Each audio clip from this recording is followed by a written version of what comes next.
And welcome to Game Changer Weekly. We are live. This is our second GCW fan forum. We have a lot of stuff to discuss tonight, but first I want to talk about all the wonderful people we have with us tonight. So first, I want to mention Turtle. Turtle, do you want to just introduce yourself real quick and where you may be known from on Twitter? Hi, I'm Turtle. I'm on Twitter as Turtle STP. I go to the shows. I try to take pictures of the wrestlers and the refs and get you guys all known more. And I hope you all appreciate it. But yeah, I'm married to John. And John's over there. Wait, John's over there. Oh, that way. It's like the Brady Bunch window house here. Yeah. We've been together for, too long. A long time. Very 2 weeks. Time. Over 20 We're years. in our 2 weeks. 2 weeks. Yeah, 2 weeks, 20 years. Same. What about you, Screwball? How you doing tonight, man? Doing all right here. Ready to make it happen tonight? Yep. Wish I was going to the UCC this Saturday, but then again, got lots of local stuff this weekend, so jumping on that here. What about you, Frank? How you doing tonight, man? Oh, I'm just brilliant right now. I got a drink in my hand, talking about bullshit pro wrestling. Let's go. Let's fucking do it. Anissa, how you doing tonight? Look, I'm the only member of the Perfect Attendance Club right here. Oh, me and Screwball actually. So that's true. Screw me, whatever. But still, whatever. I love it. Love it. Missing this. There was a joke in there somewhere, and then it just completely fell out of my brain, and I'm like, all right, moving on. That's okay. That's what the drink is for. You'll find it again. How are you? I'm good. How are you guys? Okay. So far, so good. Welcome to the zoo. It gets a little wild in here. You have to be assertive sometimes, or you will get talked straight over. I also want to tell the listeners we do have another one or two that may be stopping in later tonight. I wanted to keep the group a touch smaller than last time because it was just a lot of cats to herd. And also, I don't feel like a lot of people got as much of their opinions heard as they should have. A couple people that are over here right now are also ones that were invited beforehand on the first fan forum and just weren't able to get in because we were so darn full. So I just wanted to say thank you for showing up tonight. And we had all that fun. Let's knock this out of the way. Here we go. I need some of Frank's drink. Our co-host Brant posted online that his AC unit in his house went down. So that's why we don't have him tonight. It's 104 today in Las Vegas. So just want to send out the best to him, his family, his pets, and everyone else. Please stay cool. They've got jobs the next day. He will be here next week. I just wanted to let everybody know that. So yeah, no, we're going to start. Vegas is tragic. It's not even worth it. I don't even know why we attempt it. I don't even know why humans attempt to live here in Phoenix. Like it's because of air conditioning. That's the only reason. I'm only alive because of air conditioning. We live in refrigerators through the summer. That's what I always tell my wife. Pretty much. Yeah, it's pretty much what it is. So I'll go ahead and start with Turtle. We're kind of going this round so far right now. When was your first time seeing GCW on TV, and what captured you about the company? Oh gosh. Well, it was around the time that, about 2 years ago, I want to say, we went to some local shows out here, and captured me was honestly some of the wrestlers that we got to talk to in the back. They were just so personable and happy, and it just was entertaining to me to actually be able to talk to a person and know they're a person. And I don't know, it was just exciting. The glass, that was really cool.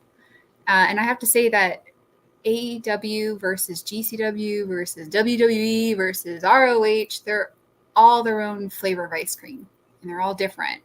And I think that the way that GCW does it is more fast-paced, and that's what I really do appreciate. Just spitfire, boom, boom, boom kind of thing. Yeah. What about you, Screwball? Okay, so the first time I ever really encountered GCW was kind of a last-minute decision. I was going to Orlando for WrestleMania that year, and I saw online this crazy show from this guy named Joey Janela called Spring Break that was having these Mm. insane matches. And they were having Marty Jannetty wrestle live. They were having Earl Hebner appear on the show to run in on a ref bump.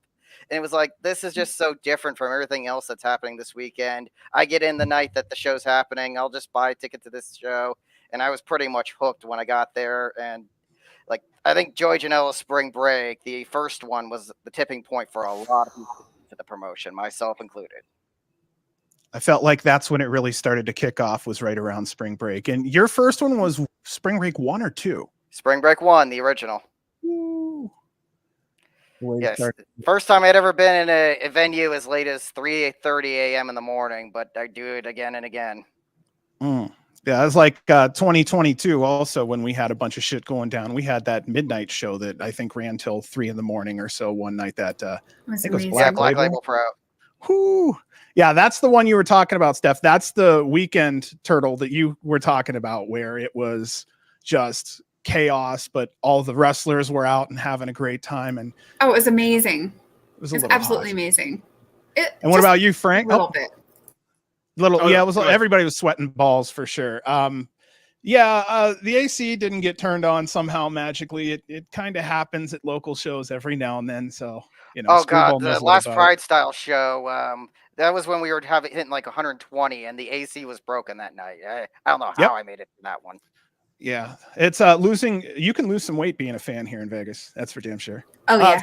Frank is already appalled, and we haven't even gotten to him yet. Oh, yeah. Dude, it gets that hot.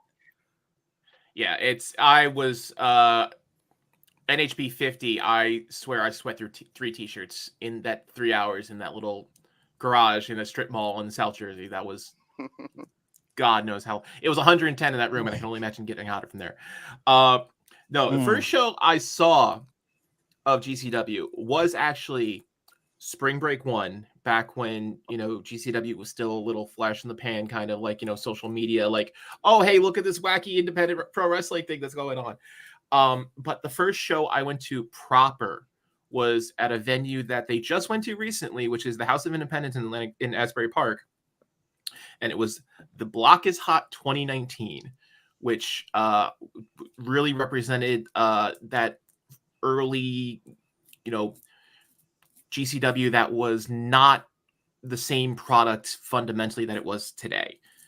It was still very much a, what you would call a Howl show, still as late as 2019. Because on that show, I pulled it up just because I had to. On that show was faces such as Orange Cassidy, Lucky 13, Maxwell Jacob Friedman, Jonathan Gresham, Dan Moff, and Colby Carino. Wow. And that was very much a Howl lineup, for lack of a better term, in this little bubble of the internet that we call the GCW fan sphere. So, oh yeah, KTB was in that one too. Yeah, that's a name you haven't heard in a while.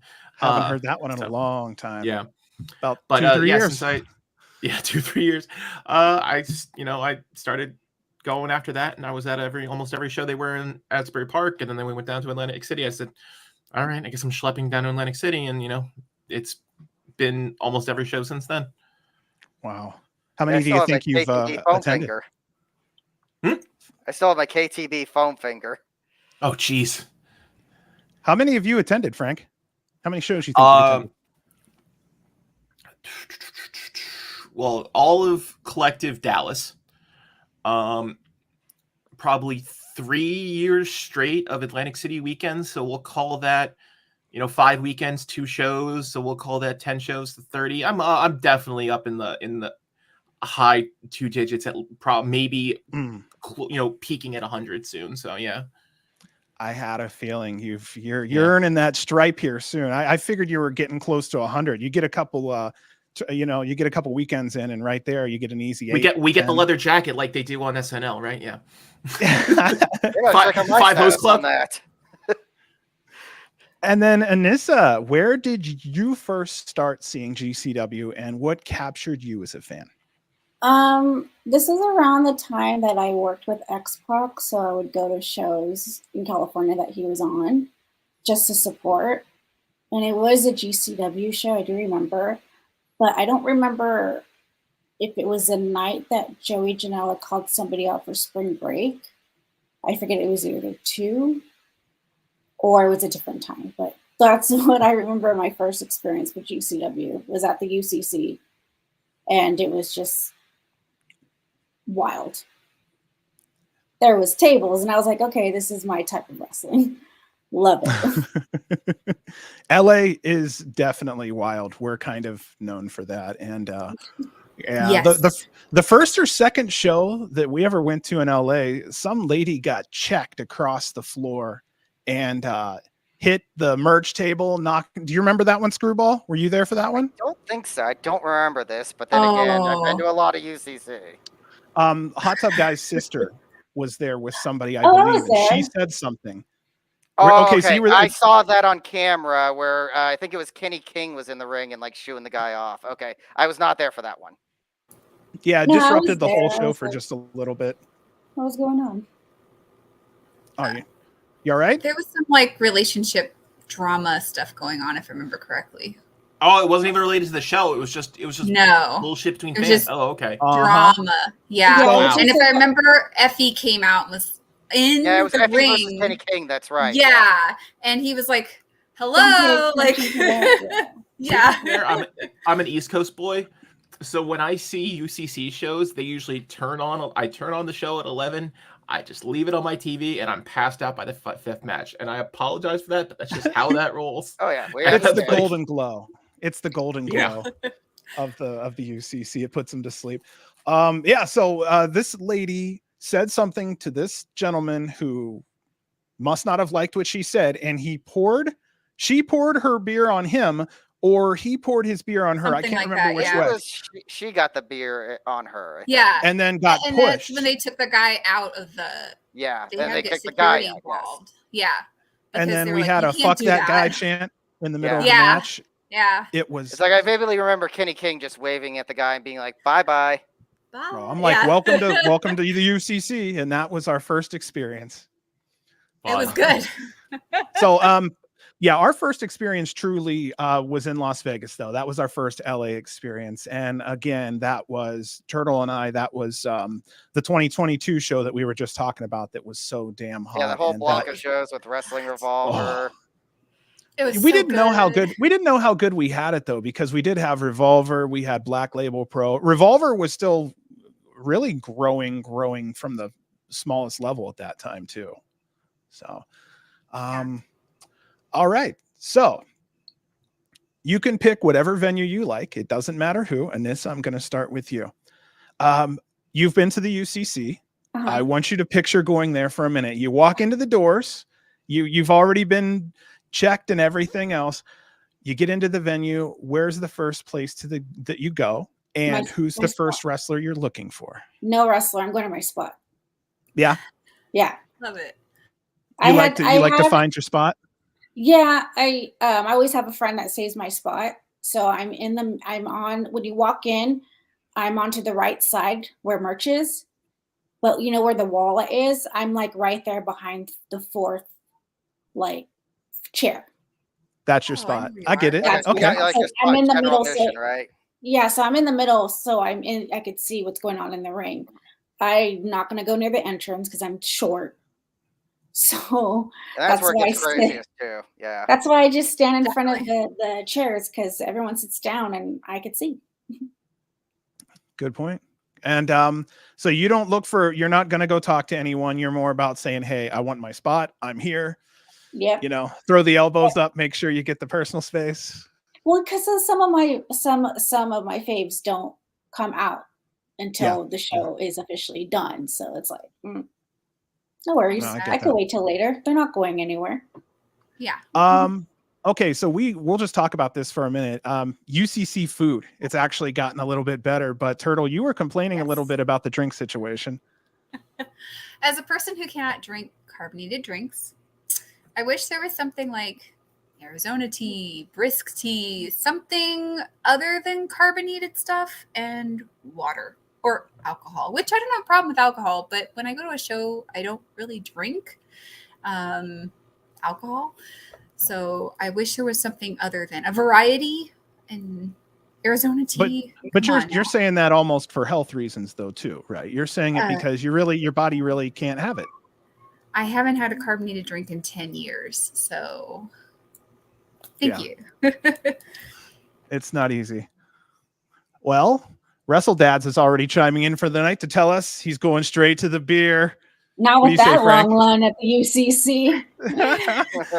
Yeah, if you can It's be the more first like- one in the door, attack the beer spots. I Yeah. want to be able to have a drink, but not be unable to take pictures or communicate, or the things that are important to me is definitely the pictures and paying attention to my surroundings. Yes. The reason for that is because why, Turtle? Go ahead, share with the group. I got hit with a chair. Yeah. Eh, And it how long happens. was that bruise? She took her first bump. I can still see it, and it happened in December. Yeah, Oof. she got popped. Oof. It was It was nasty, thrown not intentionally. but I it just will came say that way. this.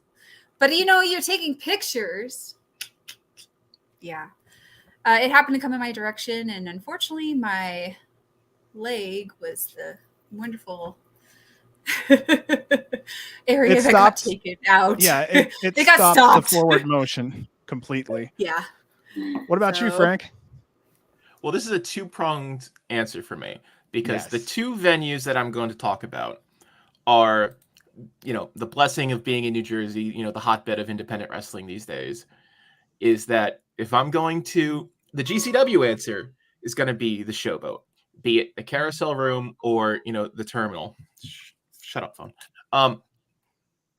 That when I walk in, I am part of that hated group known as the clique, be it that front row mafia, whatever you want to call it, that I've just been there for so long. I'm part of the furniture in the room, that I'm not even going to people, I'm not even going up to merch booths anymore, just because if I walk up to somebody's merch booth, I can literally say, I have that, I have that, I have that, I have that, I have that. I can't even buy anything from anybody anymore. I literally walk past people, I say, it's like, I have all your shit already. I say hi and I move on. It's there's nothing to really buy for me anymore. I buy pins because I'm a big guy and I really can't buy t-shirts because fatty. But whatever. Yep, gotcha. So I've bought enough stuff, but I'll walk around and I'll just start saying hi to people because it's just like the New Jersey scene is just that was the every other month family reunion. That's what some people took to calling it at a certain point. You just go around, you say hi to everybody, you meander around the people that have the front row seats because that's the easiest place to stand. It's right there. There's an open spot. You're not in anybody's way for the first 45 minutes for doors.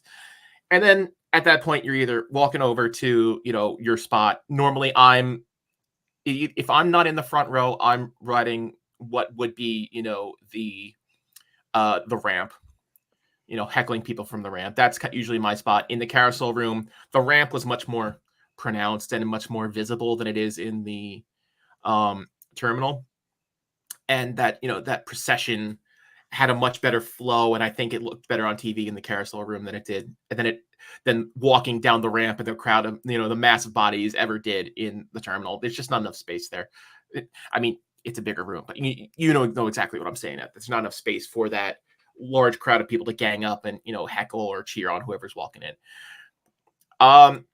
I'm not somebody who buys food in the Showboat because A, the food's terrible, and B, the food is exorbitantly expensive. I take advantage of lax bag check policies and pack my own lunch of liquid lunch, and then that's how I survive Atlantic City shows. You're muted, John. Laughing. That's only my first one of the night. I've done good so far. I was going to ask if you were the Boone's Farm guy. I know that every now and then we'll find an empty Boone's Farm on the ground at AC. So No. no. PBR, baby, all day PBR. Okay. Or if I'm not packing an entire 30 rack of PBR in my bag, I'm usually drinking those Alcoholic Monsters because I'm a masochist. But that's a different answer when we go up to a little Knights of Columbus Hall up in North Jersey called the Mecca, because there they do $3 drafts, and you support a small business that does $3 shows. Yes, you do. Yes, you You do. walk into this tiny little Knights of Columbus hall. Either they tape up the main stairs and you have to walk up the ramp, or you walk in, depending on which side they have the hard cam on that day. And you just walk right in. You walk right to the snack bar. There's like 5 people in line. You get your 2 for $5 hot dogs. You get a cheap beer. You sit down. You say hey to everybody, and then you watch whatever good or not good show is in the room that night. So. Well, I'll stop you just for a second, Frank, to Go introduce ahead. Jenny from the GC Dub Show. She just came into the room. How are you tonight, Jenny? Hey, I'm good. Sorry I'm late, you guys. Oh, no, you're good. We were just basically running down, where we first watched GCW and fell in love with it. And then we just got into now our first live experience. Frank, I didn't want to jump. Was there anything else you wanted to mention there? Oh, no. I buy my liquor at the Mecca just because it is so gosh darn cheap. He buys his hooch at the Mecca. All right, Jenny. So here's what's up. What was the first show that you watched of GCW? Oh, look at you. Hard-hitting question. Oh, rough. Yeah, rough ones. I don't remember. That's a real fan. That's a real fan. I want to say the first live show, it must have been in Nashville. I think that's right. And that was a fun show. Now, do you remember what kind of hooked you on GCW at first? Light tubes, blood, all of the cool shit that I love that I don't get to see in other modern day promotions. Yeah. Just, I love the gritty, gross, just dudes, chicks. I love the intergender wrestling is top for me. Like, I love that men and women can fight each other at GCW, and the General O'Veer, known as the real life horror movie. Yes. Yeah. Give me all of that. I love it. I love it. But my favorite probably live experience was in Detroit. That was an insane show. There was like glass on my foot. I was in heaven. Like that was like my all-time favorite live experience in any wrestling. So then I'm going to ask you the last question that's going to catch up with everyone else. Picture you're going to that show right now and you step into the venue. Where do you go first, and what wrestler are you looking for to talk to first? Okay, so at that show,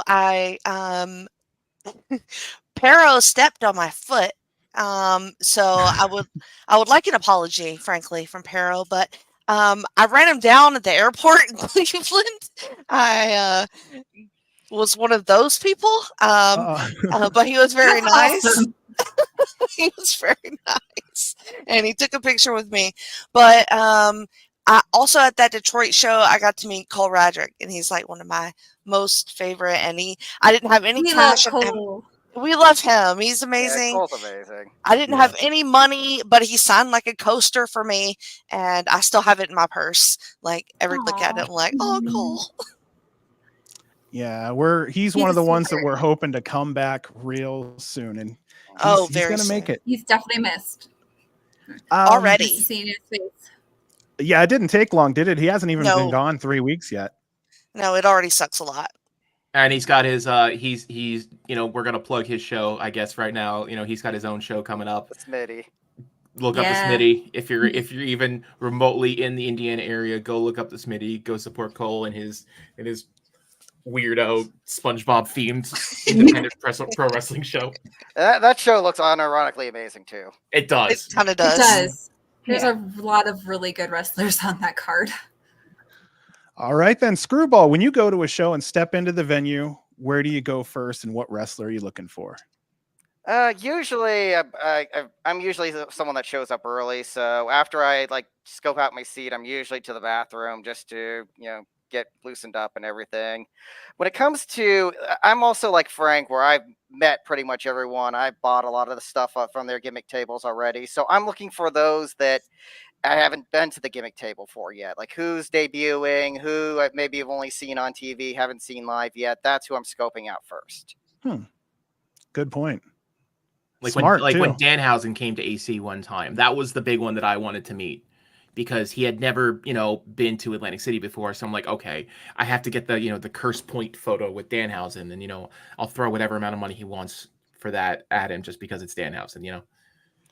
Yeah, if there's no one new on the show, who have I not seen in a while, at least? Yeah. And since you were talking, Frank, I just had to put it in here. We didn't grab it from Wrestle Dads a couple minutes ago, but he hasn't seen a $3 draft in at least 5 years, and he's in Pittsburgh. So that's really rough to come by if you're in the Steel City and can't get a Steel City Reserve for under $3.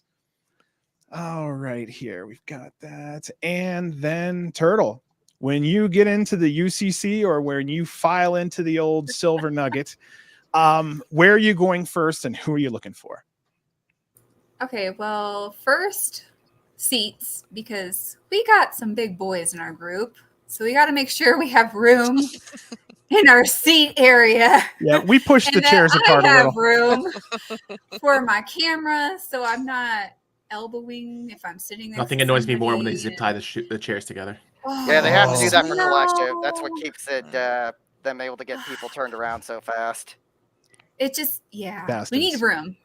And then afterwards, if I see people familiar faces, usually it'll be Effie, Cole, Chic, Allie, just the usual people that'll actually say hi and recognize you and remember who you are, which is kind of cool.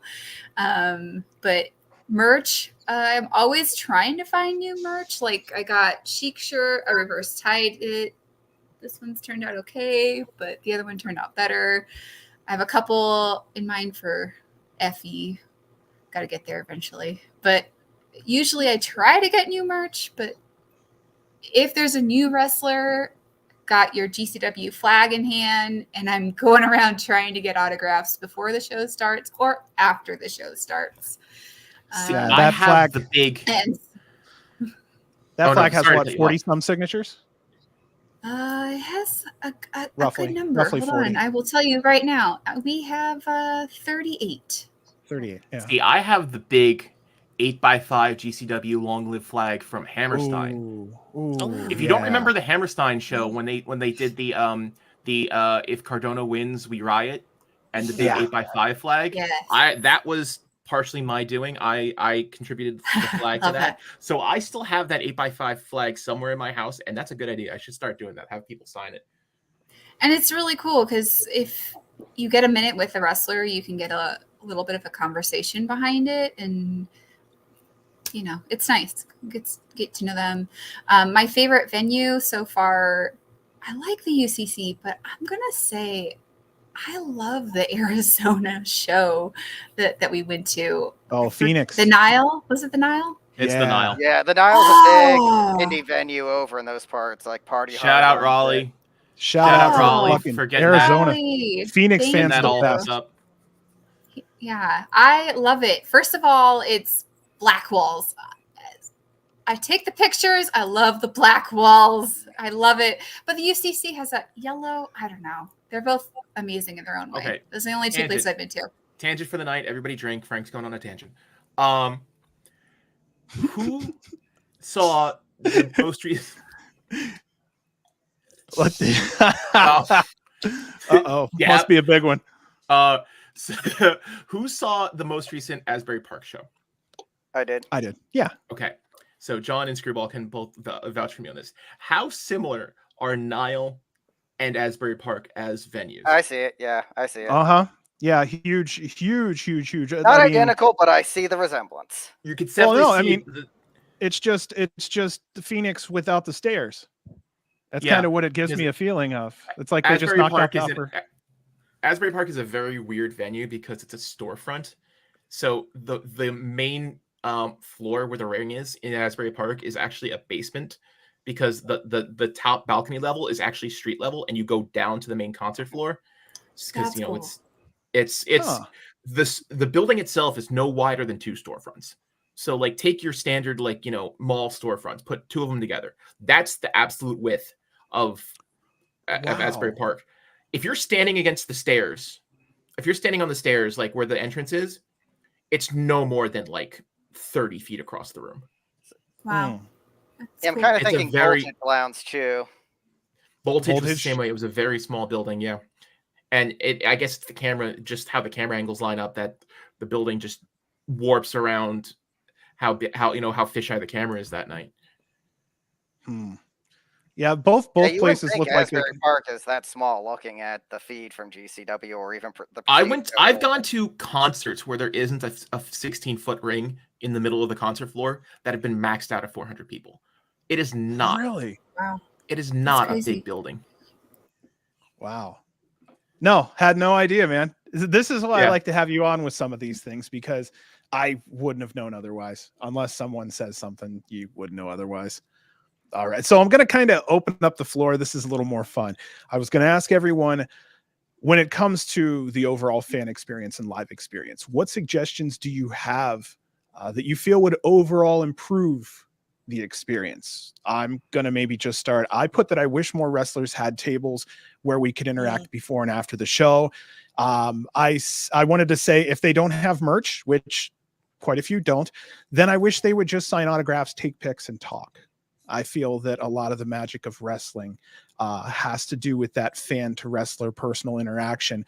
And I feel like a lot of people take that 2-minute, 1-minute interaction home with them, sometimes more than the 3-hour show that they paid for. So I just wanted to kind of start there. Yes, if we could, as much as possible, let's get more talent out there, especially if you're young talent. You should be hungry. You should be at the door meeting people as much as possible. So I don't know. Anybody else want to have something to say about that, or have any other improvements they'd like to maybe see at a GCW show? I would like to see at least like an intermission.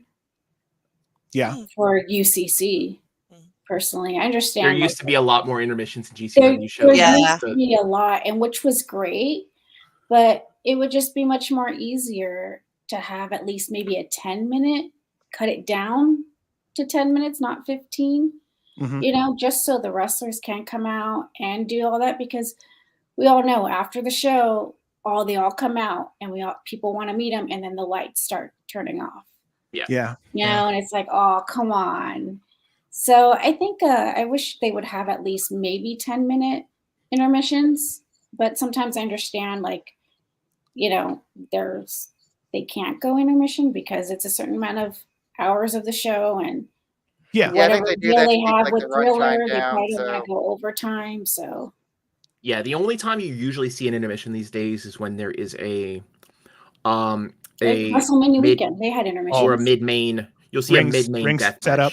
match. Yeah, setup is a big reason you have them. You'll either see it's either like a big, mid-show death match with, like, the whole shebang, with doors, glass, and whatever, and they'll take them 20 minutes to, to sweep the ring and change the mat.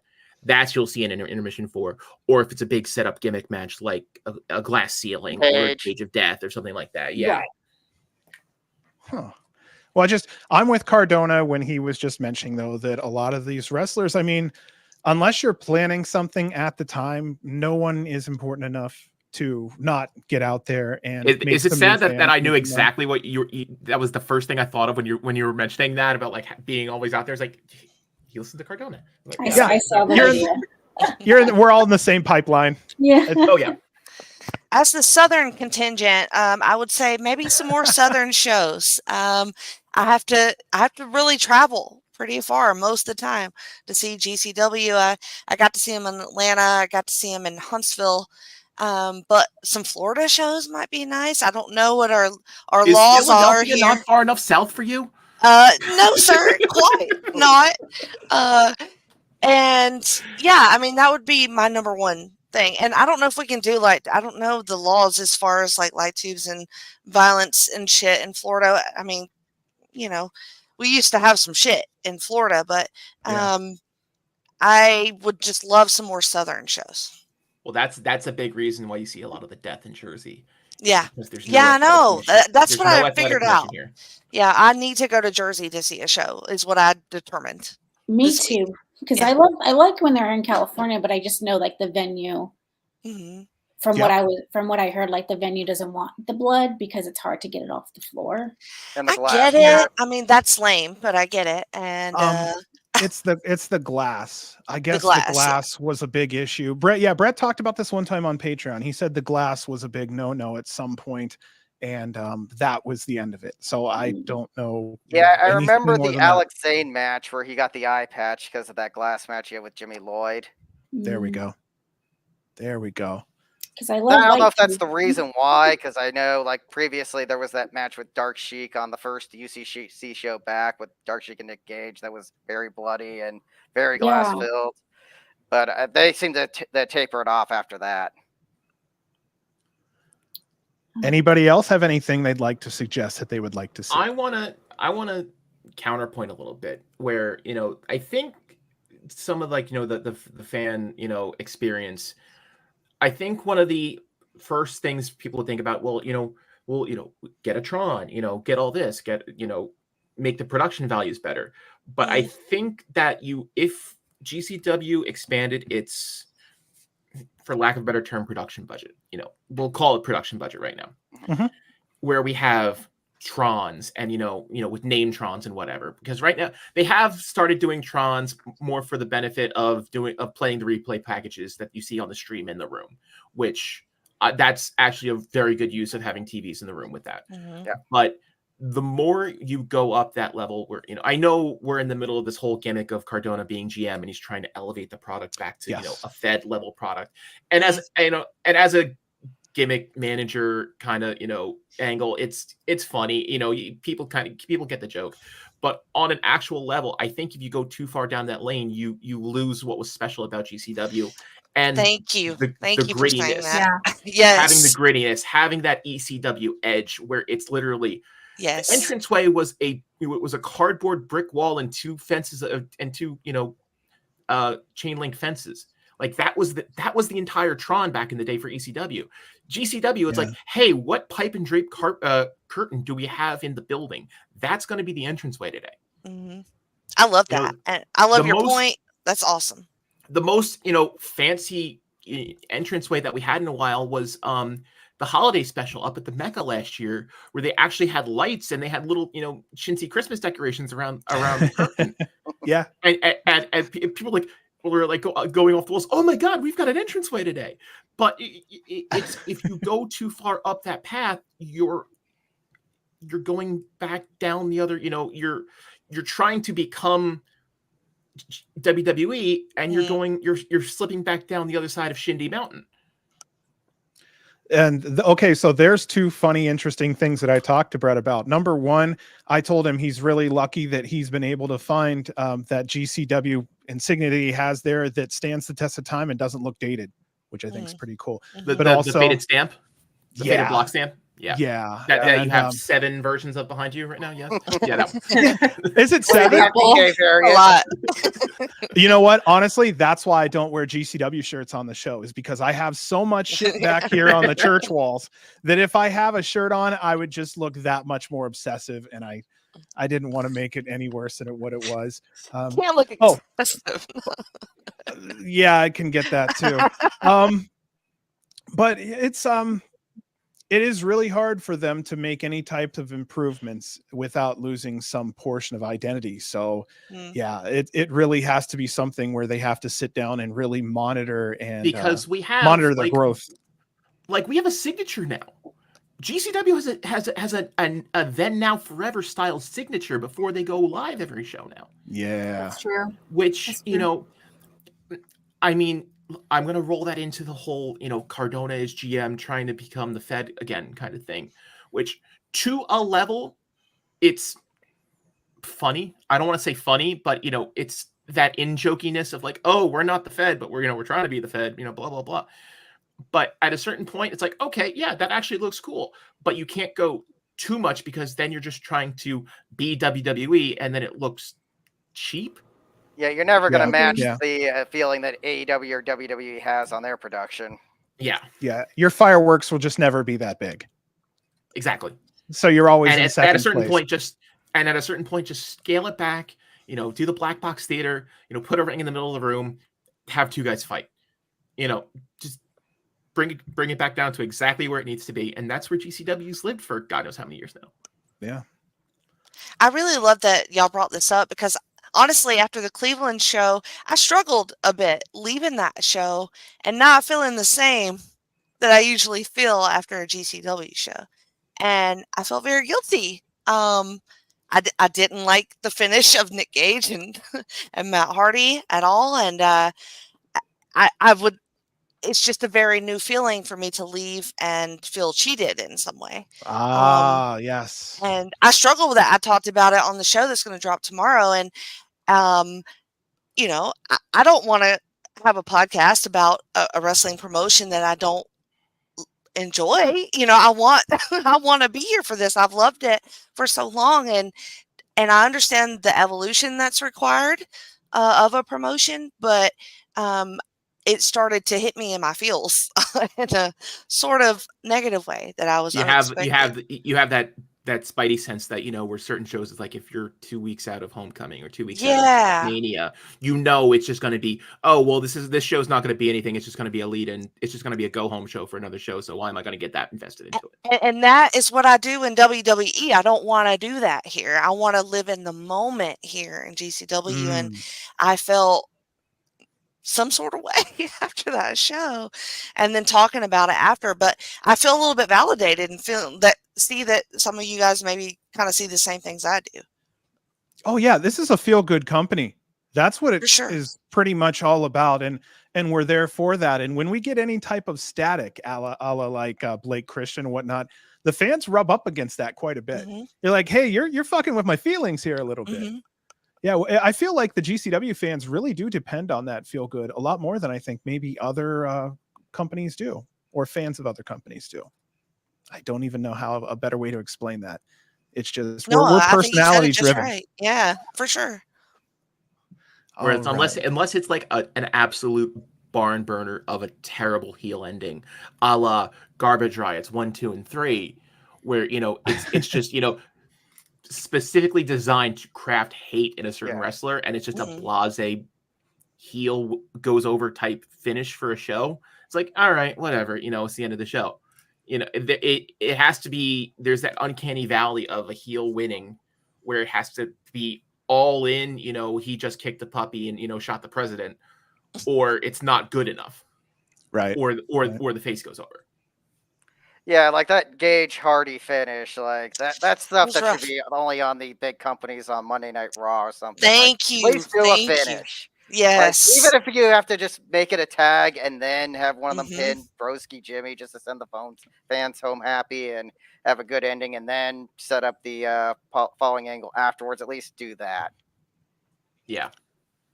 Well, you know what? I'm with you there on that end too. Is like, you know what? Go ahead, close the camera down for the night, and then, you know what? Have someone come out and beat the shit out of that guy so the fans go home happy. Just give me a little dark action, if not a dark match. Oh yeah, and I kind of wish they would put speaking of the dark matches, actually get them filmed and put them on YouTube. It's like, please. It's like I see Why this. not?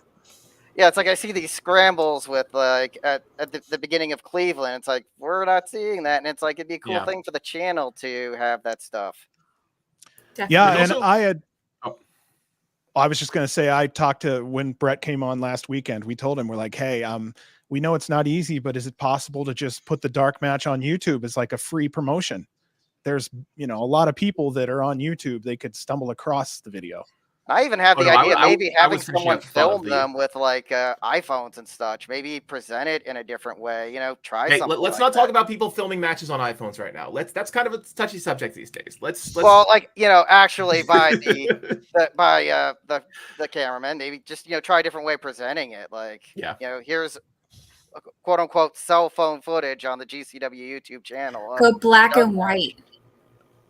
Make it black and white. Forget the color. Just go black and white. Yeah, that's a good idea. I like See? that.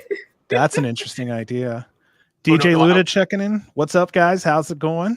I was circling back to the feel bad endings part, because you know, we're in this cycle where, you know, even if we don't watch every single show, we know the finishes. You know, we've read the results. We've seen the, you know, last week on GCW packages at the start of a show. But you have to remember, GCW doesn't exist in the bubble for just these hardcores. You know, you got to remember that what percentage of every show, like outside of the big ones, outside of LA, outside of New Jersey, where GCW just happens to be another indie with a where they put up a Pro Wrestling This Weekend poster up on the diner window and they say, "Ooh, pro wrestling, let's take the kids," where they don't know anything outside of GCW. That is just, indie pro wrestling. And then they go home on a BS DQ finish where it's like, oh, okay, we're throwing the match out. And that's such if they only exist where GCW only existed in their minds for those 3 hours that they were in the building, that's such a non-finish for them. You can't do that to certain people. You can do that on TV where, oh, okay, it's a recurring storyline. But, for something that needs to be a discrete unit of entertainment, like a GCW show, you can't really go out on a crap finish like that. Especially in theory, that was supposed to be a big show too. That was SummerSlam weekend show in the market of SummerSlam. It's like, why are you doing it there? Yeah, that's what I thought. Yeah. It's like if I went to Joey Janela's Spring Break, when I told you that was my first show, and the main event, Matt Riddle versus Dan Severn, ends with someone running in, Josh Barnett running in and doing a challenge for a 3-way on the next show. It's like, I don't know if I would be invested in much as GCW as I am, since they actually had a finish on that match. Wow, well said. So I'm gonna switch back just for a second. Just to go back to another question I wanted to kind of get with earlier, and we just didn't get to it yet. Do any of you have an experience with a performer they'd like to share? Something funny, something fun, something inspirational. I get high with some of the wrestlers. Oh, That's nice. what's up. That's what's up. Okay. I'm super jealous of that. Not gonna lie. I mean, I one get of our some fans. with Guilty. Mel here and there. Nice. Guilty. Yeah, I sounds actually fun. think that most of us are guilty here on that one. I might have baked something for the wrestlers. Nice. Yeah. Like I say, going back to the Mecca, the grass strip in front of the sidewalk in front of the Mecca is the highest concentration of weed smoke in the known universe. Nice. Where I've been, you just standing there, in the rain, bullshitting with people, and then oh yeah, Nick just passes you a joint in the circle. I'm like, okay, yeah, this is my life these days, Yeah, I'm not much of a weed person, but I have definitely watched it happen in front of me. I'm not calling the cops.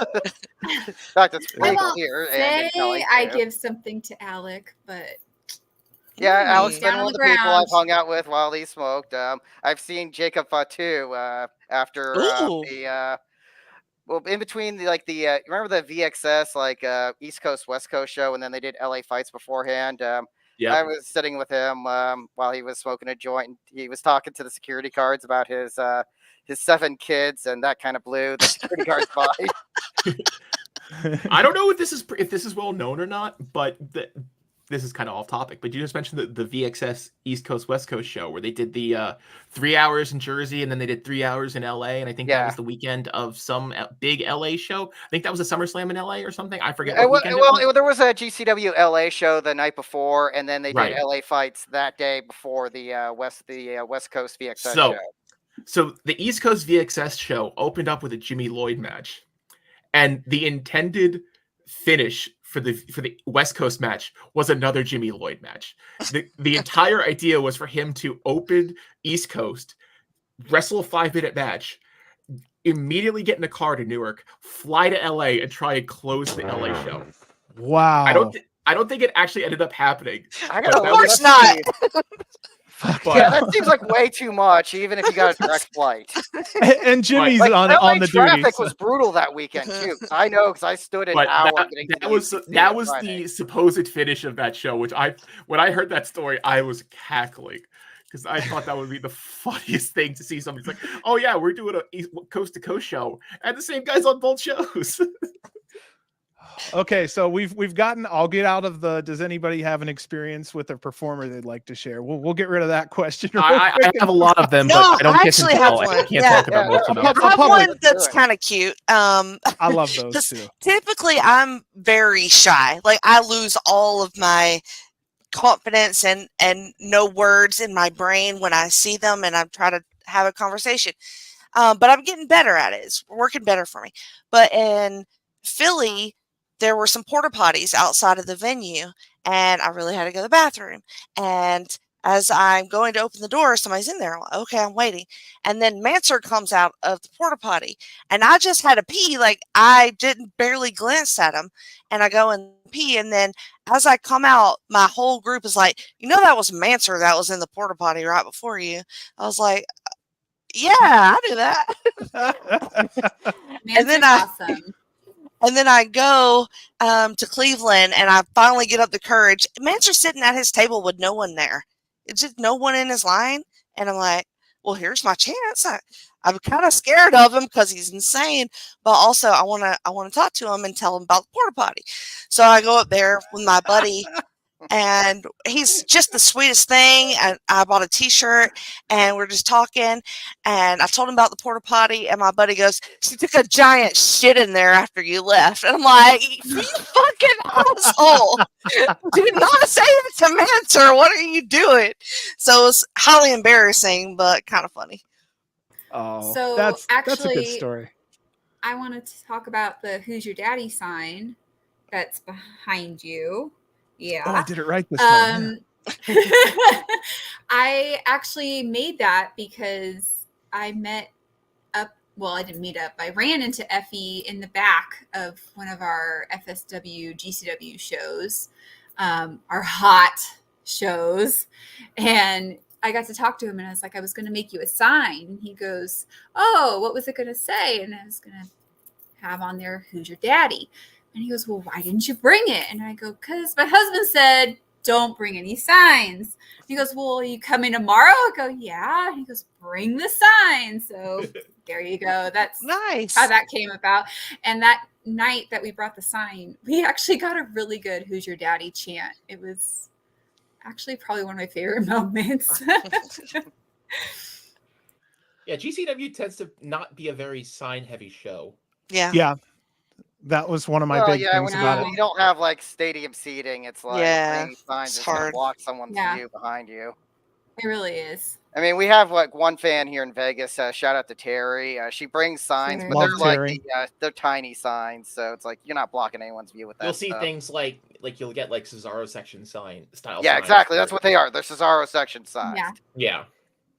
Yeah, she does a hell of a job. I can't remember how many thousands she's at, but I think it was the 30,000 or 40,000 range of Somewhere signs around that she there. makes. Oh yeah, she'll Oh, bring wow. like signs for everyone that if Yeah. you want every performer on the show and everyone in the building wants it, she will have enough signs for it. Wow. Yes. Yeah, at local shows, she'll hand me a stack of papers and be like, "Can you put those on all the seats?" And I'm like, "Sure." And I mean, she hand draws them all. So Wow. Yeah, in fact, I even suggested to her like on the Yeah. Wrestling Revolver show in 2022 Vegas weekend that she do like the first signs of the row in the colors of the rainbow. So if you watch like Effie's entrance there, it starts red, orange, yellow, green, blue, purple, and then to the other colors. And that was my That's idea. awesome. Like I thought it worked well. That's her awesome. her special touch is something that I haven't seen anywhere else, and no one else is doing it. So it's really special that we have someone like Terry. She's a real sweetheart, Oh yeah. and one of the first people I met on the Vegas scene that was just nice as can be. Met her kids real quick too. They were there again, like I said, just like that, friendly. All right, DJ Luda. I haven't been to a GCW show yet, but I have met some of the talent at other shows. Alec and I met and talked about how I remember something from early in his career and talked to Effie about other stuff. I understand that to another level. When I see other wrestlers, I can't put two words together sometimes. I'm getting better, but since I started, DJ Luda's training. So chances are he's industry. There's where some of the stress went away real quick. Oh, and I Take a got to couple shout out classes. Colt Radrick was one of the first people that actually took an effort to address me, but from knowing him online and being at some of the shows I traveled with, as well as getting booked in places like Rap House in Vegas. So he's one of the first ones that kind of made me feel like, hey, I'm actually part of this community. So shout out to Cole. Definitely cool. I'm going to be there and say Cole was actually one of the first people to come up and help me when I needed help with something in Vegas. And ever since then, just we get along really, really well. And definitely. He's been. I can say the same thing about Cole Radrick. He's been the nicest person ever. I He definitely literally, is. well, we were talking about that first Phoenix show from February.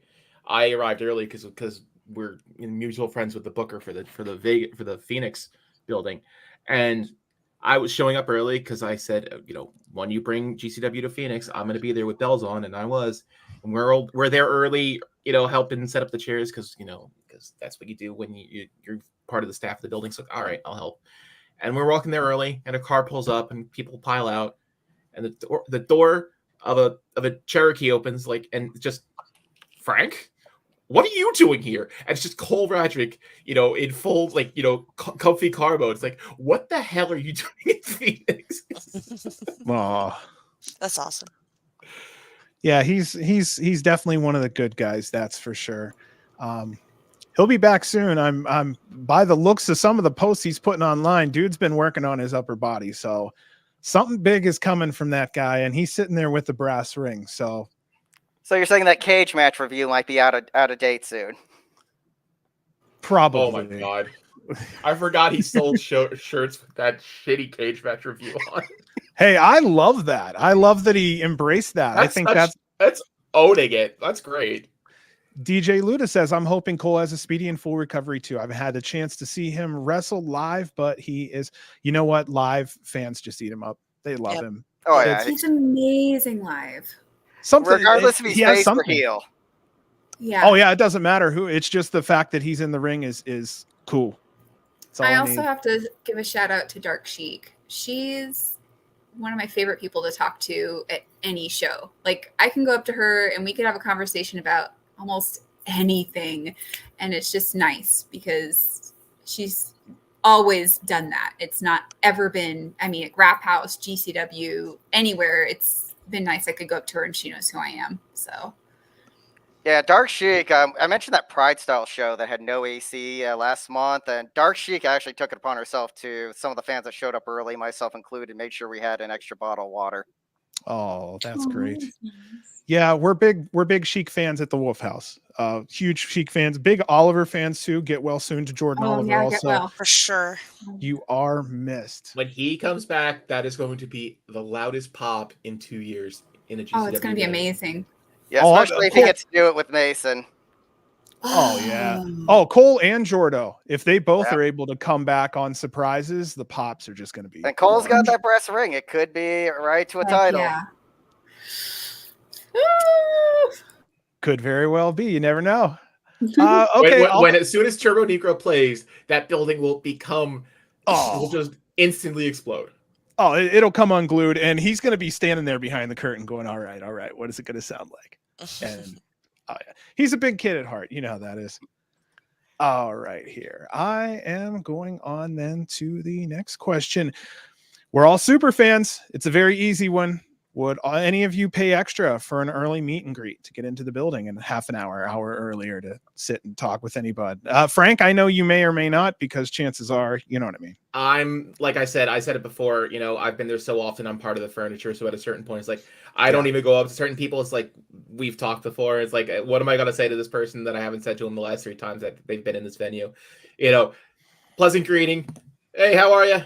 How's it going? We'll lock eyes and we'll say hi, but it's unless it's like somebody I know, for lack of a better term, personally, like Cole, I'm not going to go up to and harass somebody, 6 different shows in a row. Yeah. Turtle just pointed at me. I'm scared to ask. I'm a social butterfly. DJ Luda says Sheik is still another one I want to see live. I can't wait for Homecoming. So, yeah. I agree. Sheik is awesome live. All of them are awesome live. I don't think there's one Sheik is so far. so effortlessly cool, though. Oh my gosh, yes. Sweetheart too. Absolute sweetheart. Fun to talk to. Absolutely kind as can be also. Yes. All right. So I can get rid of the old meet and greet question. We'll just get that one out of the way here. Well, I will say this. I'm actually doing that this Saturday for the FSW versus House of Glory show, just because they have stated the intent to put Amazing Red on that meet and greet. So. Ooh. So just the fact that he's one of the ones I haven't met yet, haven't been to the merch table yet, so I will pay the premium if he's, especially to get him, or even another talent that's on that show, the main event. I would also do. If I didn't live in a home, if I didn't live in a home-based city, that would be a different question to me. Yeah. Yeah. Yeah, it's But- because That's a of the good point. crossover that there's going to be a lot of talent in that meet and greet that I haven't met yet. You know, so there we you see go. so many of these people either, at GCW shows, at various other local Jersey promotions, at whatever show's playing at the Mecca this week. It's just, you see him enough and it's literally, oh, hey, how's it going? And you don't want to bother him too much. Especially once you leave the confines of the building, it's like, that's, to me personally, it's like once they leave the venue, they're on personal time and they're no longer a Yeah. performer that you can actually go up to. They just, some guy that's leaving the same building that you are. It's like, okay. Yeah. If it's a heel that's leaving, it's like, oh, you do it. Hey, fuck you. But, beyond that, it's, it's not something that you go up. It's like, oh my God, I love your wrestling, blah, blah, blah. No, they're people. Let them be once they're out of the venue.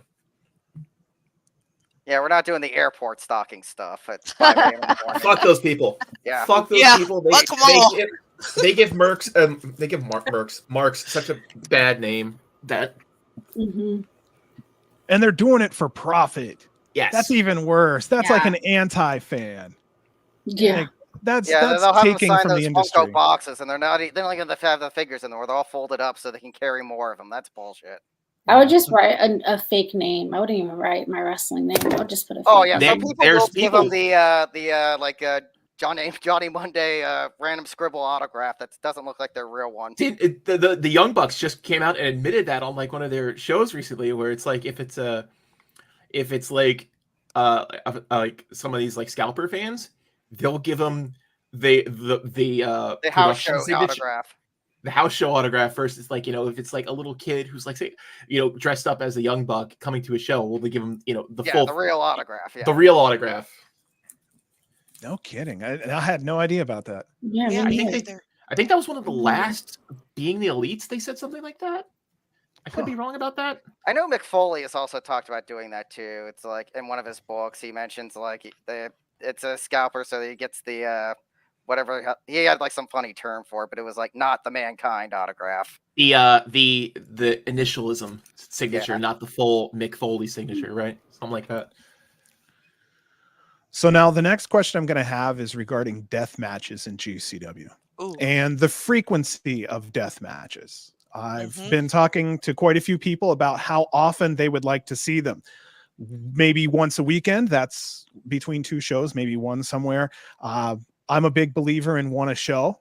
Some want more than that, some want less, some want once a month or something crazy. And then, I was just going to say, I've put on a poll on Twitter a while back, and 60% of the people who were polled in there said that they wanted one per show. And Hmm. I actually like a one per show idea because it may be someone's first time at GCW. And one of the cornerstones at GCW, I feel like, is deathmatch wrestling. And I feel they should experience that. If variety is the overall goal of GCW, then I think it's only fair that deathmatch wrestling is part of that variety.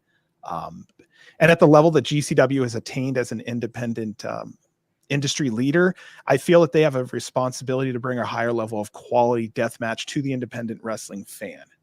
So hopefully to raise the level of quality and improve overall fan and non-fan perceptions, I'd like to see death matches go that route. So I'm just saying once a show would be cool. If anyone has another opinion on that, please. I by all tend to means. agree with that, but like I said, you're coming from someone who lives exactly in Asbury Park, Atlantic City, where we get all of those bloody death matches. Where we had that show back in March, where we had, two death matches. We had it was Gage and Tremont versus. I'm blanking so badly right now. That's okay. It We're going to was- let you hang. Showboat? Yeah. There you go. I have to look. Who was it? Screwball knows his shit. No, I Usually was he's just saying, on was it Showboat? Because that might help. Yeah, me it's out Showboat. there. It was Ryuji Ito versus Yeah, that's right. It was like spillover from one of the tournaments or something. Gage, and then somebody versus Tremont, where we had two, A plus, S tier death matches on one show, and then you'll go somewhere else where they can't even do glass. That's the goal, yes, but I would, in that question, I would include hardcore for the sake of, I would say, one hardcore / death match based off of I like that. whatever venue they can be in, because to your credit, like I said, you want to have a show be a discrete, complete unit of entertainment where you don't want storylines to boil over onto a show previous or a show before, where it's like, remember when they did the Outlaw Mud show out in Wyoming? That was amazing.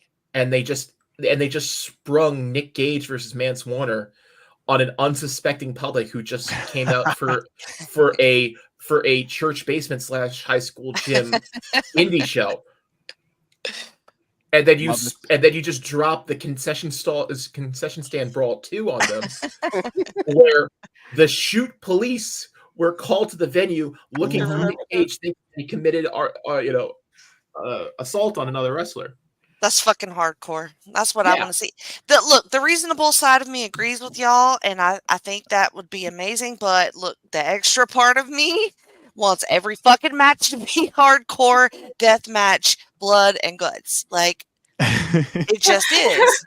Somebody has to speak for that side, and you're that side. Jennifer. That is who I am. Is how I've always been about GCW, and when they do their hardcore, like, death match tournaments and shit, like that's it for me. And I, one after the next, all hardcore, all death matches, like, it's awesome, and nobody else does that, and it's so unique. I love it so much.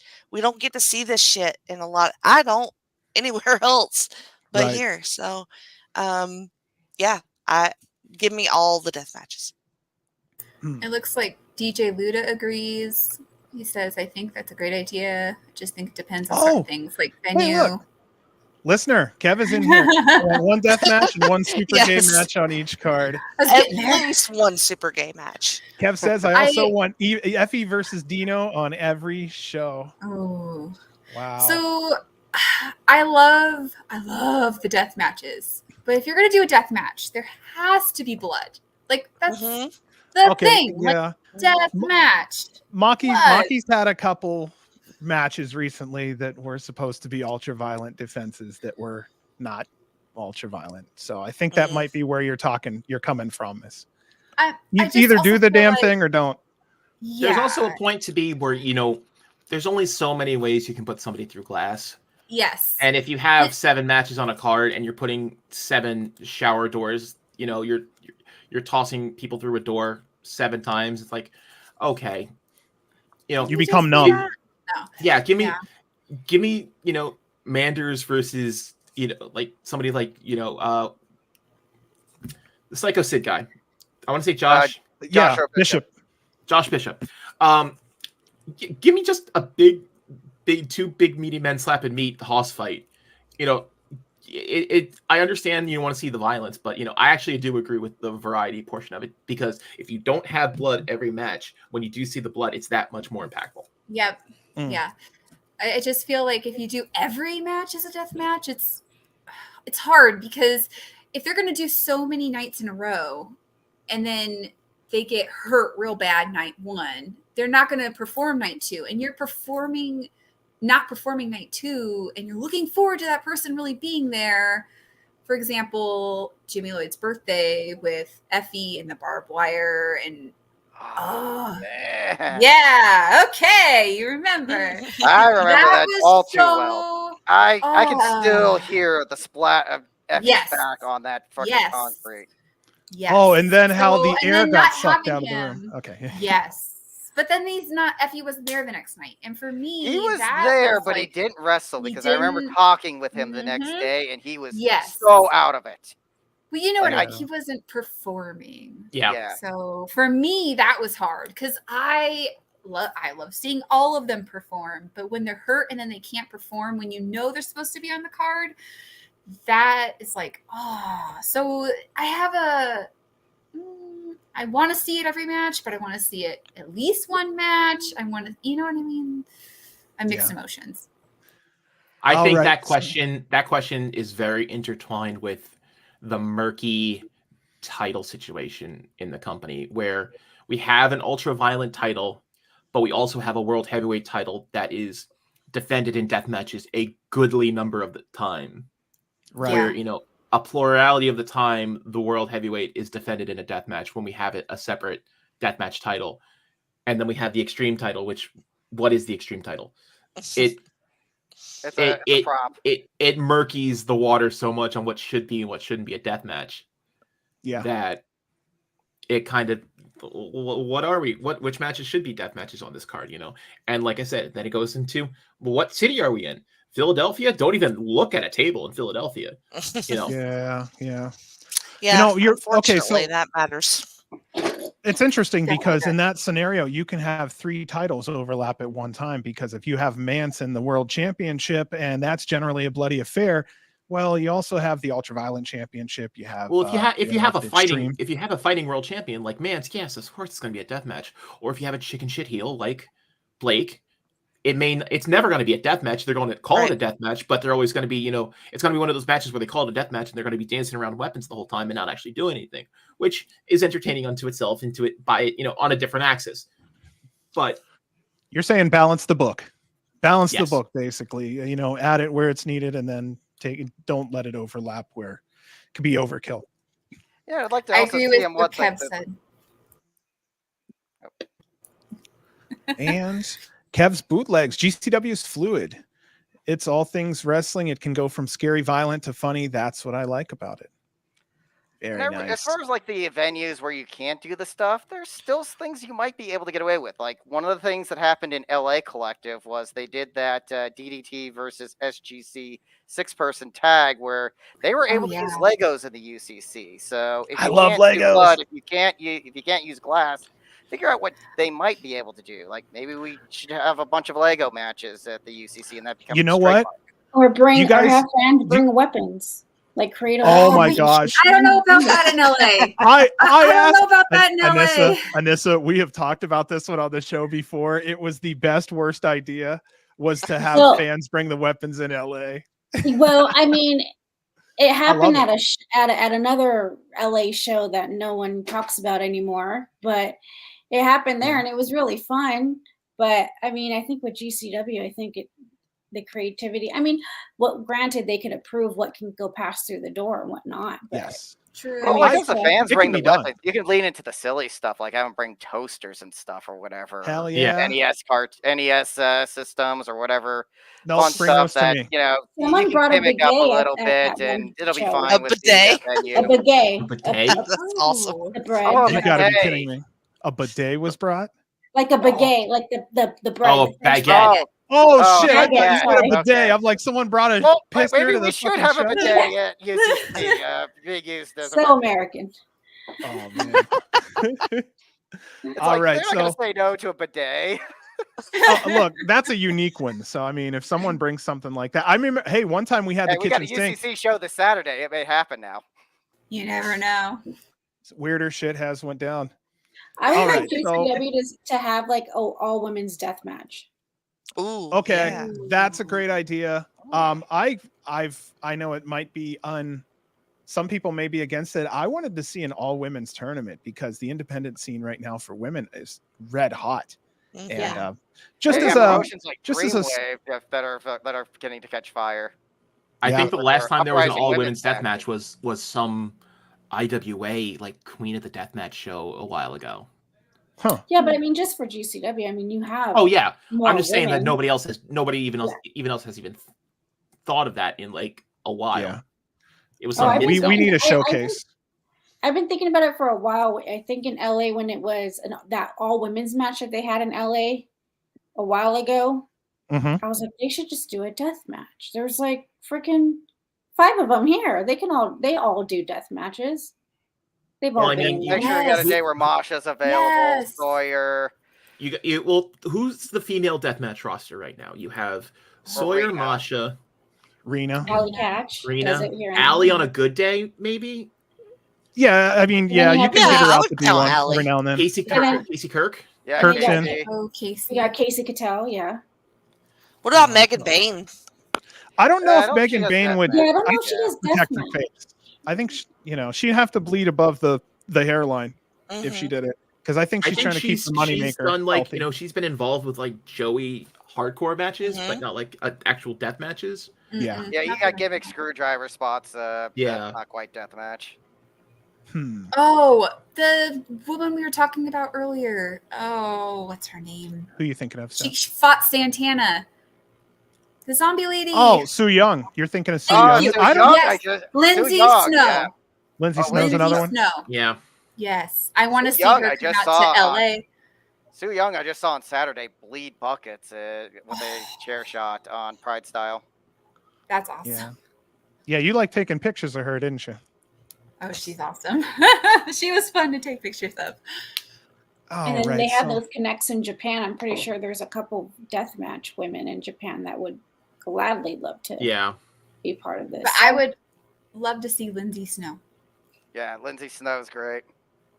And DJ Luna said you could bring in Tara Zepp or Shaza McKenzie. Right? Yeah, I forgot about them too. Gosh, there was somebody out of Mexico. I'm trying to think of their name right now. She's an excellent death Oh, matcher. with the and- mask. Oh, with the Are we mask. talking Yes, Sadika? I know who you're talking about. Say it again. Not Sadika. With Ludark Shaitan. No. Ludark. Yeah, Ludark Shaitan is my. I think she does. She have want blondish hair.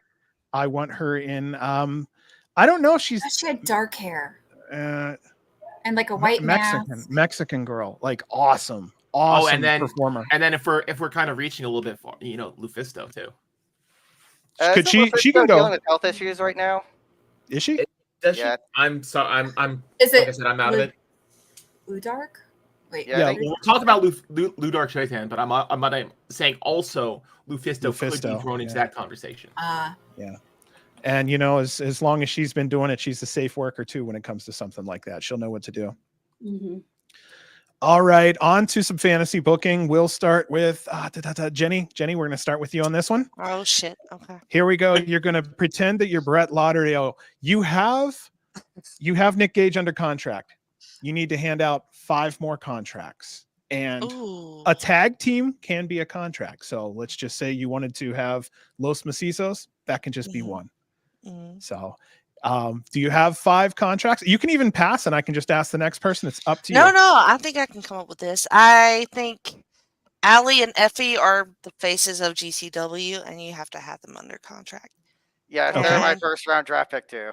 So I would say that's one pick as Bussy. I would say that as well. Yes. Yeah. Look, I love me some Joey Janela. I think it's time we put the title on this man and give him a contract. There we go. Who else? Who else do I would say Jordan Oliver.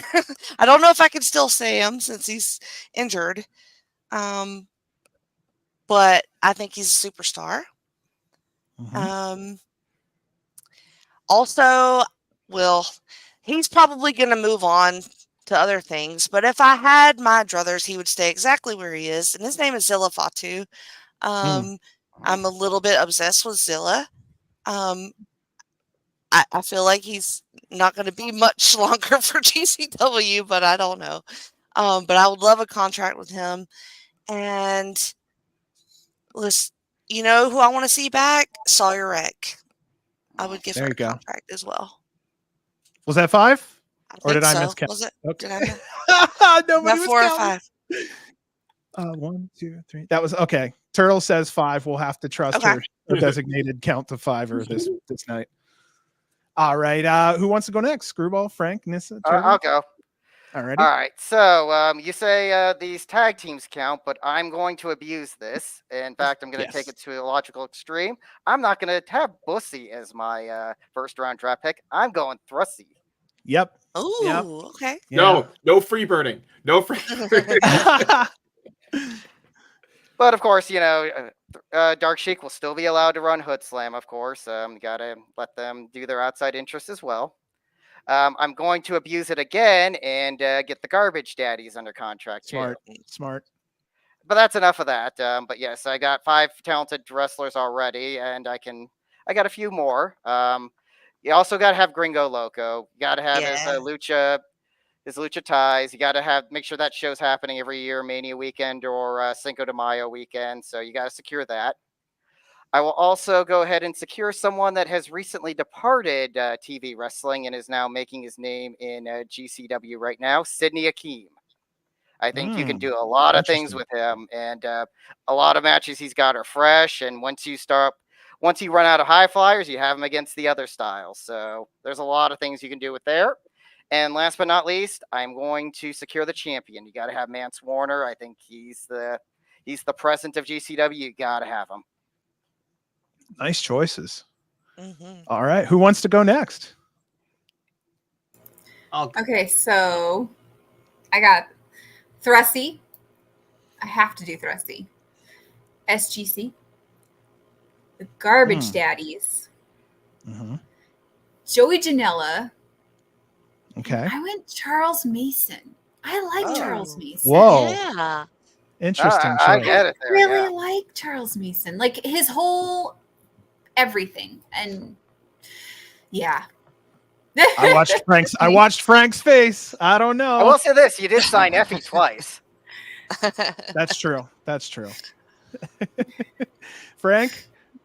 I fuck you, Mason. I was waiting. If I have to say, okay, so I think the classical combination of the 3-man SEG definitely would be my tag team vote there. Joey, of course, I think he's kind of made his name as the mainstay. Jimmy Lloyd, I think he's kind of been there for so long. Like, Drink, I'm going to say it again, part of the furniture. He's just always been there. One that has been mentioned yet, the Duke, John Wayne Murdoch. That's a good Interesting choice. choice. Yeah. Yeah. You need somebody to hold Because down the death there's matches. because I mentioned this on the last fan roundup, is that the bubble of pure death matchers has been shrinking for a couple of years now, and he's kind of one of those, like, he's head and shoulders above. He's on the death match Mount Rushmore right now. Mm-hmm. It's him, Nick, and two other guys that we haven't talked about yet. And so I think I think that's 4. Turtle? Yeah. Was that 4? That was 4. And then my last one, Yes. I think we'd have to go with a woman, and I probably give it to Allie. Mm-hmm. There you go. Allie was my choice, was my first choice for number 1. I really thought that she was going to take the GCW World Championship before Masha, just based on the fact that Allie has been there. And when there even wasn't a Masha, it was just Allie was the women's. Allie was the women's division for a good minute. Yeah, it was just Allie versus wherever they went to town that weekend. And then, jobber here, a local here. Or it local was here. Allie versus Justice, or Allie versus Nick, or Allie versus, whoever. Yeah, she was a workhorse for a long time there. And I felt like something like that would have really been something, a nice gift to her. I feel like that more hard manifested work. in the Bussy tag reign. That's a good point. Yeah. Maybe that's where it came out. Anissa, what do you think? I'm a pass because I don't. You gonna pass on this one? I have so many. I can't. I know there's a lot. There is a lot. On my end, I'm gonna go with Thrusty. I do like the idea of having those 3 also when it comes to just leaders in the industry. I would put them at the top of the food chain there also. I like Garbage Daddies because I feel like the tag team division needs a fresh young faces, especially since we lost Nick Wayne and Jordan Oliver as a team. That was a hot team that, we could have really capitalized on them for years if they were used properly. This is where it gets murky. I'm going to be looking for locker room leaders, so I would take Janela. I would have to say I would go with Mance Warner and Gringo Loco. Mance, because I've had a chance to sit down and listen to him talk, and I believe that he has a very good handle on the industry as a whole. And Gringo Loco, I think his connections down south are really helpful. Also, being bilingual, he's able to do a lot more in ring than I think other wrestlers who don't have that Spanish language behind them could do. And I've also watched in ring Gringo Loco fucked situations midair sometimes for some wrestlers that try to get a little too Right. So, I mean, I look at it that way. I believe those are my 5. Anissa, you can still pass and just go with what you're thinking, and that's okay too. But I I like wanted to how throw ours mine in only there. differed in one pick. Yeah, most of us, I think we're all on the same vein that like these are the ones that are the movers and the most important. Mhm. To We've all GCW. kind of settled on the unspoken GCW regulars. Exactly. DJ Luda, me, I would choose Thrusty, Garbage Daddies, Deathmatch Royalty, Manser, and Sawyer Rex. Interesting. None of that us. Comment's the only one that picked Cardona. That's sad too, because I'd have to say Cardona has such an impact on GCW. I'm surprised that flew under the radar for most of us. It's like it occurred to me when Frank said Jimmy Lloyd. It's like, wait a second, none of us picked Cardona, but Yeah, at the same time, it's like, Well, I limited myself to one tag team. yeah, it's true. yeah, it's like I could have done Deathmatch Royalty too and abused the hell out of the tag team rule or faction rule. But wrestling being the way it is, we never know. Matt Cardona could be appearing on Monday nights again. Literally. That's what I was well, thinking. that's why as you well. signed to the contract. You never know. Yeah. That's why I The couldn't contract. choose. There's so many. That's yeah, I think the number was 400. Last I checked, 489 performers have performed at GCW so far this year. So, Jesus. Yeah, you can Wow. really that includes the clusterfuck though too. Yeah. correct. That's 88 from the Ah. clusterfuck, assuming that half of those have already been seen before. So, Yeah, most of them were at least on a show that weekend at some point. okay. Let's up that number. Between tag teams and also individuals, we've had 513 performers go through the GCW curtains this year. Wow. Wow. That's and it's incredible. August. Yeah, it is. I believe Yeah, it we for still as many got shows as they have. coming Does this that Saturday, include too. the other GCW shows that they also have, or is it just GCW? It's GCW and JCW all in one. Oh wow. Yeah, So we're going to be that's- upping that count this weekend. If they release Chavo Guerrero comes to mind. Yeah. Oh boy. What Oh, a- okay. That reminds me about how many shows GCW runs in a given Mhm. time frame. Where I counted out the entire history of Wrestling Revolver at one point, sometime last year. The entire history of Wrestling Revolver for the number of shows. I think they had at the time 115 shows or something like that. Mhm. If you counted 115 shows back for GCW and you went back 15 months. Yeah. And it's all around the Crazy. country, too. It's every That's corner of wild. the country and everywhere in between. Yeah, it's GCW's the number 3 touring company in the world right now. It's literally Mhm. WWE, AEW, GCW. Nobody tours more. And it's like Impact's kind of close as number 4, but you would put GCW above in just volume. Well, I think does Impact still tape in chunks? Yeah, they still tape in segments, so the overall, but as far as anyone hitting the same amount of markets, TNA would be number 4. Now you got me looking at these matches There's just to also see here. TNA will also go across the world. They're the only other places. They're basically 3 as far as worldwide penetration goes because they're the only You say ones that run as Australia and GCW Europe. is currently in Tokyo. Yeah, that's I insane. mean, What's 98 minus 14, guys? It's 88, 84. Yeah, 84. In the last 365 days, GCW has hosted 84 wrestling events. Wow. Holy mackerel. All right. Just a couple. That's what's that again? I'm so sorry. Just a couple. Yeah, just a couple. Okay. Who would like to talk first and say who they'd like to see at GCW that we haven't seen? I got one. Local favorite here, Papa Yase needs to be on a bunch of shows Mania weekend next year. He needs to be on Big Interesting. Gate Brunch. He needs to be on For the Culture. I think he's basically Vegas's best kept secret, and I'm tired of keeping that secret. Nice. For me, I say Cruel. I think Cruel needs to come in. It's going to be Ooh. time. I've been fighting for him for a year now. I do want to see him in. well, I mean, we did get Redacted on a GCW show. Be it was Backyard, but we did get Redacted on a GCW ring. So I mean, Redacted your choice. Yeah, Redacted. no, needs to be in a Redacted's not my tournament. choice. Not my choice. I'm going on the road of who's the most recent released hottest free agent. Who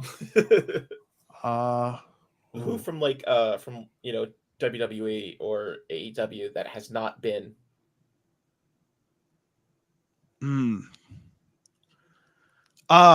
Oh gosh. Well, I mean, I guess the easy answer would be Ricochet, but we have a feeling he's going straight Yeah. to AEW. Yeah.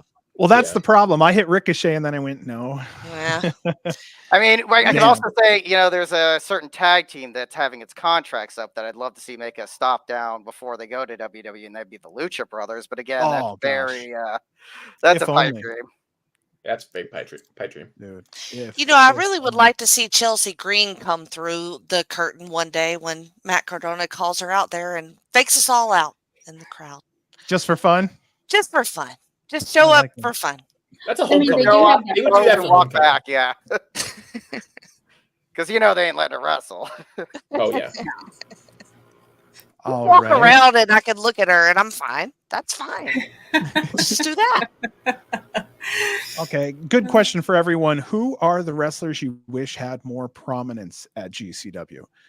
My pick Ooh. here would have been one called Manders about 2 months ago, but he's really on the rise right now. My pick right now at the current time would be Jack Cartwheel. I went back and Yeah. looked at his singles matches. In 2021, he won 3, lost 6. In 2022, he won 3, lost 11. 2023, won 4, lost 5. And this year so far, he's 1-10. I'm just saying, maybe it's He's time to also have a been- little justice for my boy. He's also been a multi-man specialist, Mhm. Yes. doing a lot of So scrambles that's and a lot of 8-mans. yeah. So that's why I only counted singles matches, because otherwise the numbers are even crazier.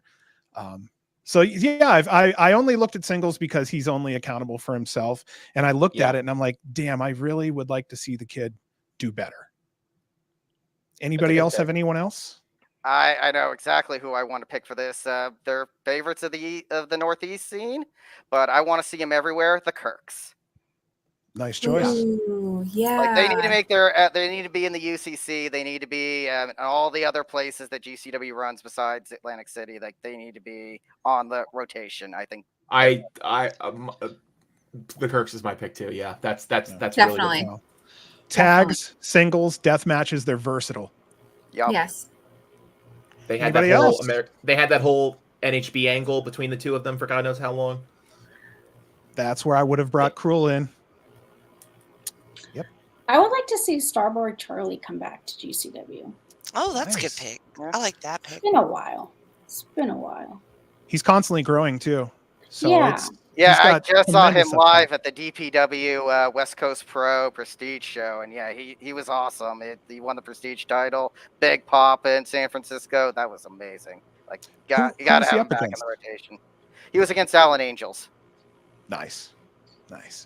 Anyone else? Jenny?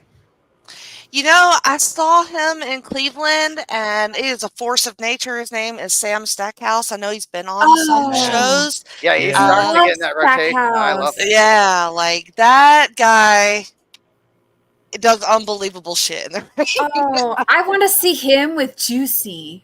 Oh, let's do just- that. Okay. Okay. Partners. Ooh, that's Me- another okay. good choice for this too. Juice Turtle and Finale. I were talking about this. We want to see Stackhouse and Juicy together since Fuego's kind of doing his thing now, and we could have Juicy House. I don't know what else. Oh, Juicy Oh, Stack. Juicy Stack kind of. I'm gonna say this now because this is the biggest platform we're gonna have to say this. The fact that Sam and Fuego's tag team is not House of Fire is Thank you. a mortal Thank tragedy. you. I said Fuego House. I was like, come on, man. House of Fire. Fuck yeah. I love the idea.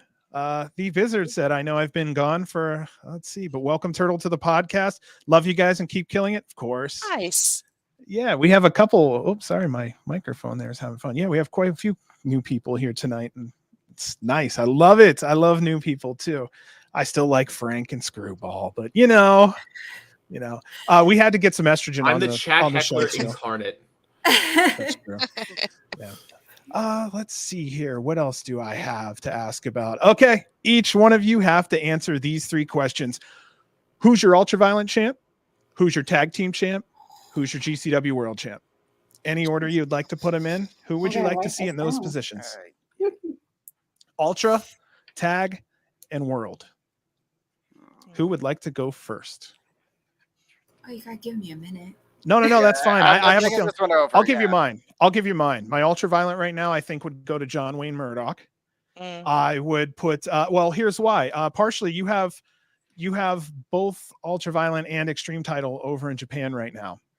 And if you try to strip one of those titles out of a Japanese talent in Japan, that's not going to go over too well. It's going to take a heel, I would say, normally. And that's where I would put Murdoch in that role. And the Ultraviolet's still technically in passport jail right now, right?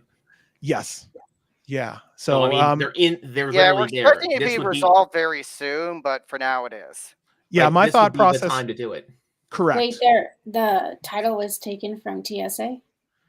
Well, no. What had happened was it's Rena is just trying to get all of her information covered Yeah, so it's that being she can get back syndicated. into the country. Oh, So okay. Frank is basically saying it's tied up in that sense. So It's the same reason why the tag belts were tied up in Mexico for 4 years with the Macizos. We just call it, and the joke has always just been they're in passport jail. So, yeah, it's that's an interesting one. Yeah, my UV would be there. My tag team, I think, would be Garbage Daddies just as a replacement for East West. Otherwise, it would have been East West.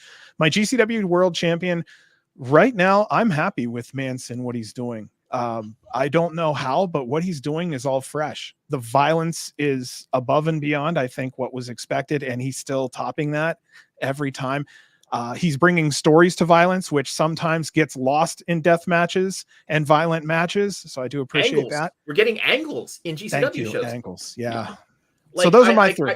I've been singing the praises of the distinct individual, you show as a unit, but to have some sort of angles that you don't have to know to follow through. For those people who do follow the show all the time, it does make sense that we can't just have, hey, we're gonna fight tonight. Okay, you really can't do that forever. Oh, let me tell you how hard it is to produce over 100 shows where you're talking without a storyline. Because I'll tell you what, hey, that was a nice drop kick. That was a nice drop kick. Oh, that was a nice. It gets a little old after a while. So yeah, those storylines give people like me something to chew on. That is the production values that we needed in GCW to go back 2 hours by now. But those kind of production, actually putting decent storylines that you don't need to follow, but if you're there and you see the storylines progress, it's good to have.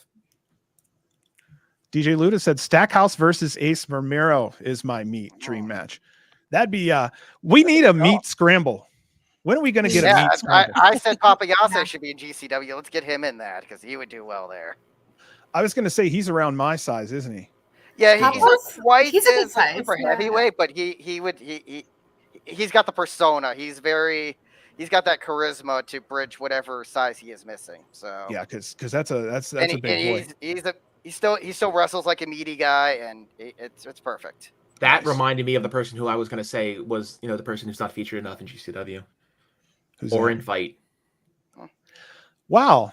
Interesting choice. Wouldn't it be funny if he comes out? If we had more death matches that we could do, then Orin would be great for that. Yeah. Orin Fight, because he used to be a lot more present than he is these days, but he's popped up. He popped up in Colorado most recently, but isn't he based in Denver or the Colorado? I think he is. Yeah. Yeah, that makes but sense. He has, he was part of the match that made Cole Radrick.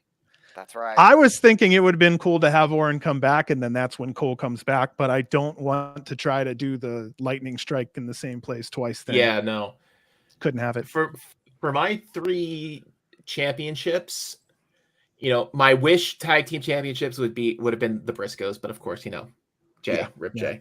But for realistic tag team right now, I would say Bussy, but I think the Bussy tag team angle is kind of, in the breeze right now. You said Garbage Daddies. I don't want to put it back in a holding pattern, but Macizos. I'm not against it. Because the Macizos, they do good death match. They do good, regular wrestling matches. They do good comedy tag matches. I mean, there's a reason they've had the tag belts 5 times. Versatility. They do great work with the tag belts. And people are going to, shit on me for saying they don't need it again, but, they do great work with it. Ultraviolent, John Wayne Murdoch, Yep. You can't, John hit it on the head before. But for my world heavyweight, you put up good points for Mance, but I think putting it on someone else now, if we're saying not in the current situation, but outside of existing storylines, who on the roster right now do I want as world champion? Give it to Joey. I mean, Yes. it's got to be Joey. That is the correct answer. All right, I will actually disagree with that because I got my list ready. I will start with the tag. I will start with the tag belts, though.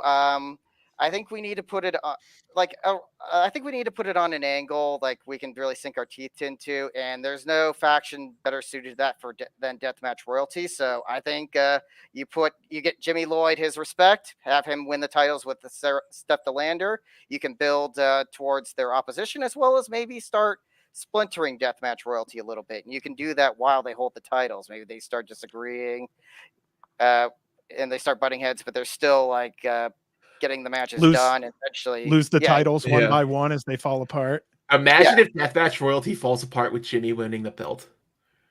Yeah, there's a lot of fun things you can do with having Deathmatch Royalty, having the tag titles, both in far as the feuds as well as maybe the inner turmoil.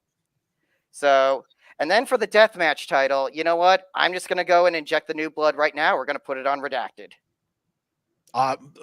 If there's going to be a new generation to kick down the door, I think that he's in that generation. Yeah, I just think do it now. I think Kirk needs the UV belt first. I'm just saying, he's such a breath of fresh air, and the UV title is kind of it's been on the same person for 2 years now. I think having him basically debut and win the title almost immediately is kind of like the shot in the arm that the division needs. And then maybe later on, Kirk can take the belt from him. I think you're both right with different names. I think you both have the Kirk same needs answer. The belt in a non-transitional capacity. Kirk needs a good run with the ultraviolet belt. Oh yeah, I agree. I'm only not as a saying, transitional champion. Let's have him beat Redacted after he has his run. That's all I'm saying. But now for the world title, yes, I agree. Mance is great, but I will book the person that defeats him. And sadly, it is not Joey. I get the rationale for Joey, but I want Effie to take the title from Mance. Yes. Oh, nice. Yes. It's I think maybe they could run with the idea that Effie is not challenging Mance, so he kind of needs to find a way to do it that isn't through contendership. Maybe he wins the do or die rumble and gets the shot that way. Maybe it's you just the face rub. But it's he's got to kind of get it to it from a different way other than just winning matches, because I would actually have Cardona come out and say, hey, you said you were not doing this again, so you're not able to get a shot via normal routes. You got to find it. You got to wait till Mance loses the title to get a shot, and then you can do a bunch of storylines where Effie finds other ways to get to the title. Maybe he's got to book himself out of the world heavyweight title and then build his own 30-minute segment of the show that has nothing to do with the rest of the show. Basically, he's got to basically strong arm his way back to there, because Matt Cardona will not give him a shot until Mance no longer has the title. But of course, that's not what's actually going to happen. By doing that, you kind of suggest that he's going to take the title from Mance, but he has to get to it in a different way. And maybe the do or die rumble is it. Maybe he's got to wait till the brass ring match next year and take it that way. Because Mance is going to do everything he can to keep the title until that moment happens. Mance getting screwed is coming. I have a feeling that's going to come. Maybe Cardona does it. We'll see. We'll see. Also, the Bizzard, another one of our great listeners, just said, "Where's Jericho?" Jericho is another name for Brant. Brant, his AC broke, and in Las Vegas, that's a necessity. So he was sleeping in 90-degree temperatures last night at his house, and him and his animals, his wife and his kid, and everybody else, they're going to be at a hotel for a couple days until they get everything together. So that's where he is tonight, but he will be back next weekend. Yeah, I know what that feels like to have the AC break on you in the middle of summer. It's not fun. You can't sleep. I don't have AC in my car, so I get it. Oh my gosh, we won't even talk about that. When Turtle and I were first together, when we were young, we had a car that was just a little old thing, but it had no air conditioning in Vegas. And I mean, we had installed fans in the back seat to blow on our kid in a a booster seat, and he's sitting there drinking water, and we're like, okay, this can't last forever. But people really shouldn't be living in the desert. Just saying. but we're here anyway. So, who else wants to go on the championships, the UV Tag and GCW World? I'll go. I really like y'all's ideas, and I would like to add one called Manders to the Ultraviolent category. I think he's been awesome lately. And I'm kind of torn on that tag team. My initial thought is a little bit of a guilty pleasure just because I love Nick Gage and Maki Ito together. So I would want them to have a little run. But also I love the deathmatch royalty idea. I think there's a lot you can do with that. And then I think Joey Janela is where you go with the world title. I think he deserves it. He's been eyeing it for so long, and he's been through so much, and I just want to see him win it. Damn it! I like it. DJ Luda, Effie. Let's see. Effie said world title. Effie tag titles. Garbage Daddies. Ultraviolent. Charles Mason. Charles Mason in the UV scene. That would be interesting. He's a bleeder. It's a possibility. I actually fantasized booked something recently with Charles Mason having the title. Maybe he's like the anti-deathmatch guy where he tries to go out of his way to defend the title and not have the deathmatch elements in the deathmatch title. So you got to kind of if he's still doing this American Psycho gimmick, he has to be bleeding. I'm just saying it wouldn't actually go down quite like that, but you would have to. It's like the opponents would have to be the ones pressing it. He'd be kind of pushing the stuff out of the way. So, so he's the snob. He avoids it, and of course, the baby faces before they eventually lose, they get him to do it. But it's kind of like pulling teeth along the way for the baby faces. So that way, they kind of have to earn what damage they put on him. Nice. I like the idea. Is there anybody else? Did we get it? I'd have to agree with all of you guys. All of you guys have really good answers. I mean, it's hard. There's so many really talented people right now. For sure, I would say the tag team. I want to see the Garbage Daddies. I really do. The world title. Yeah, I want Effie. I mean, it's time, but I want to see Joey Janela too. So it's so hard because he had it and then it was gone. I was like, what? Yep. What's going on here? The Ultraviolent. I don't know. I love Manders, Mance. I mean, they're all really good. Yeah, there's no shortage of options here. No, there's not. And I mean, even for tag team, I almost want to see some women tag team. I don't know who, but somebody. Well, Russia and Rena. Sawyer and Casey. At some point. Sawyer. Oh shit. Sawyer and Casey would be violent. I like it. A little thing from the clusterfuck too. Oh, yeah, I like it a lot. That's a good one. I like. Oh, that's right. Although at the same time, having Casey without Brandon, that would also kind of be interesting for storyline perspectives. I like that. She's been stolen before. Yeah, that's true. She has been stolen away.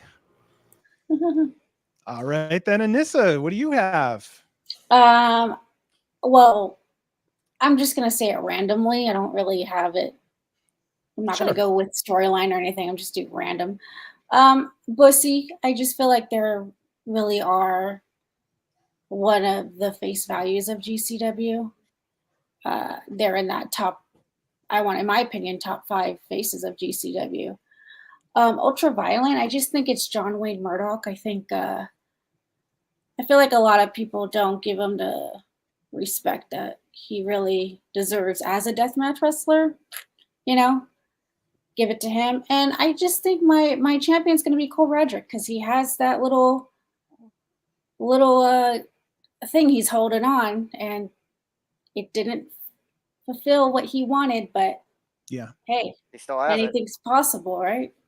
Damn right, anything's possible. So he is my champion. Nice. Those are good answers. I like that. It's also a different view from what the rest of us had too. I appreciate that too. I mean, I definitely thought about love the Daddies as champions or tag champs. Yeah, and we lost John poor Wayne Jenny Murdoch. for a minute. No, look at the private chat. Oh, okay, no problem. Yeah. Oh, poor. All right, Jenny, take care. Thank you for coming in. Half the time I never Hi, look Jenny. at private chat. Yes, it was nice having her on too. She's Yeah, I awesome. was lucky I glanced at that. All right, so we got that. This is specifically for Frank because you're our East Coaster here. I want you to pick a new home for GCW. Give me a new home base. Let's just pretend shit's falling apart at the hotel and Yeah, casino. New Let's Jersey puts in pretend. an athletic commission. You mean There it's go. not?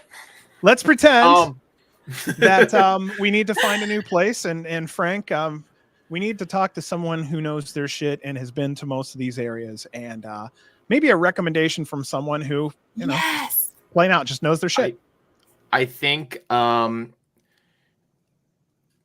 budgets. I think the logical, the realistic answer would be another hotel in AC, be it Caesars or Ocean or whatever. Another casino in AC would be the logical, most, I want to say realistic, but that would be the safe answer. If we're going a little bit more fanciful and a little bit more, less budget friendly, I think Convention Hall in Asbury Park, where ECW ran a couple barely legals there back in the day. It's a bigger venue than House of Independence. It's more of a hockey arena sized venue, but it's more of a smaller hockey sized arena. It's a little building. It's when people say Asbury Park, or if you Google Asbury Park, it is the building. It's this big brick building that shoots out over the sand into the water. And that is that was the gem of the Asbury Park Boardwalk. And I think having that as a home base, it's not as all inclusive as the Showboat is, because you can literally roll out of bed in your pajamas and walk down to a GCW show at the Showboat. It's just you're right there. You're literally 2 steps out of the room, go up to the elevators and go back to your hotel room. Asbury Park's a little bit more an actual city than the facsimile of a city that Atlantic City is. But that would be, I think that would be an interesting home base, would be back in Asbury Park. Nice. I had to ask someone who knows their stuff, because you kind of have a feel for the vibe. You have a feel for, each venue, and where classically after all these years, where they would fit better than most anyone, I figured. Convention Hall would be a big building for GCW. It would be on the scale of the Colorado show had that tiered stadium seating that to me looked really interesting, because we don't see that in GCW shows. Yeah. You only really see that in the Colorado show. Talia Hall, you get a little bit of that Coliseum vibe. Coming up in November at the mall in Jersey, that's gonna be a huge Coliseum vibe, because the only logical place that would be in the main elevator lobby, in the center of the mall, or you have it on the ice rink. And the ice rink it's a full-size NHL rink, but there's 2 more balconies of just mall promenades. You have a second and a third floor that look down over the ice. And I think having people GA standing room on those second and third balconies, just looking down into the ring, would be a really interesting vibe. So, I think having a big venue like Convention Hall would be cool. It would be a little too big for GCW's normal size. In a good Jersey show's probably, in the range of 750 to 1,000 people on a good day. So that's probably too big of a room, but I think that would be my dream room, would be Convention Hall. And with good production, you could probably, make sure that all that space is not seen on the cameras. Or, you only set up chairs on the floor. It's one of the two. Dude, if I asked Brett about this, I'm like, can we get a modern day Bash at the Beach? And he was talking about how there's a lot of hoops to run through, but a modern day Bash. There was one. There was a true super independent show that was run on the Jersey Boardwalk. There's in Point Pleasant in New Jersey. There's a beach bar that did run a true Bash at the Beach style show. And Hmm. Joey Janela was on that show, and I'm blanking on the name of the show right now. Well, they also It did could- the pandemic show on the Boardwalk itself back in Yeah. 2020. We had at the Atlantic City Boardwalk on the Garden Pier. Yeah. Oh yeah, and the Mox versus Gage 2 show, yeah, that as well. That was out. Yeah, that was a scheduling error because they double booked the carousel room that night, and GCW got bumped out to the Boardwalk. So Ouch. it was 50 Yeah, degree it weather was in probably November. hot. Yeah, it was very cold, I heard. Yeah. Hold on, I have to find the name of the show because apparently it's going to be on IWTV or they're selling it independently pay-per-view. I'm talk amongst yourselves. Okay, then I'll do this real quick. DJ Luda has the right answer. Give Microman all the titles, just for shits and giggles. all of them. All of them. I By would the way- actually unironically like to see Microman with the Extreme title, since it's kind of the one that doesn't really. Yeah. It's the prop, so there's no harm in giving that to Microman and having him do his stuff and defending that title. You know, he could beat Maki Ito for it, or they could transition it to him. It wouldn't really hurt anything. Okay. Frank is still looking, so I'm going to ask the next question here. This is going to kind of be creative. Is there any GCW merch that you would like to see, like hats, shirts, friendship bracelets? Like, what is there anything? Oh, I would unironically love a friendship bracelet. I am actually. See? I got hooked Bring on back those the last Bret year hats. at Big Gay Brunch when one of the fans saw my Val Capone shirt and gave me a Veda Heart Valve bracelet, and it's like now I'm starting a Aw. collection. It was Really? called War on the Shore. Who, War on the who- Shore was Who did by that? Fight Factory out in Jersey. It's Whoa. a new Fed, Huh. new-ish Fed at least. I haven't heard of them before, but yeah, they did a show literally out on the beach where it was one of the beach day club bar type places. They set up a ring right on the sand, and they just did it the same way they did the NGI 5 in the sand lot at the Showboat. Same style, just right out on the sand. Wow. I wish. Okay. Then next, East Coast fans, basically being frank right now. Do you have any advice for West Coast fans heading to the terminal? Oh, I know parking. You said park elsewhere. don't park at the Showboat. Park at Okay. the ocean and walk. It's cheaper. But I think you're more in the etiquette. I think was this question etiquette wise? Is that what you were saying? It can be opened up, interpreted multiple ways. Yeah, that's- Absolutely. I mean, whatever pops in your head that West It's- Coasters probably don't know about the 'Cause East that's Coast I vibe. would actually like Yeah. to get out to Atlantic City for a show one day. So this Atlantic might be City useful is very information. much very much is the bi-monthly family reunion where people are just hanging out doing whatever. There's like people say like, oh, where you only see the same 12 people in the front row at GCW shows, like. But Same in LA. You say the Yeah, same. it's- thing. yeah. I'm one of them half Yeah. the time.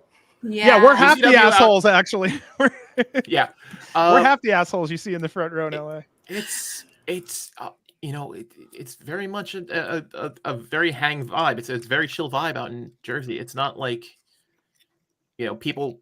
I say this disparagingly, but people kind of treat it as a scene rather than as a show sometimes out in Jersey.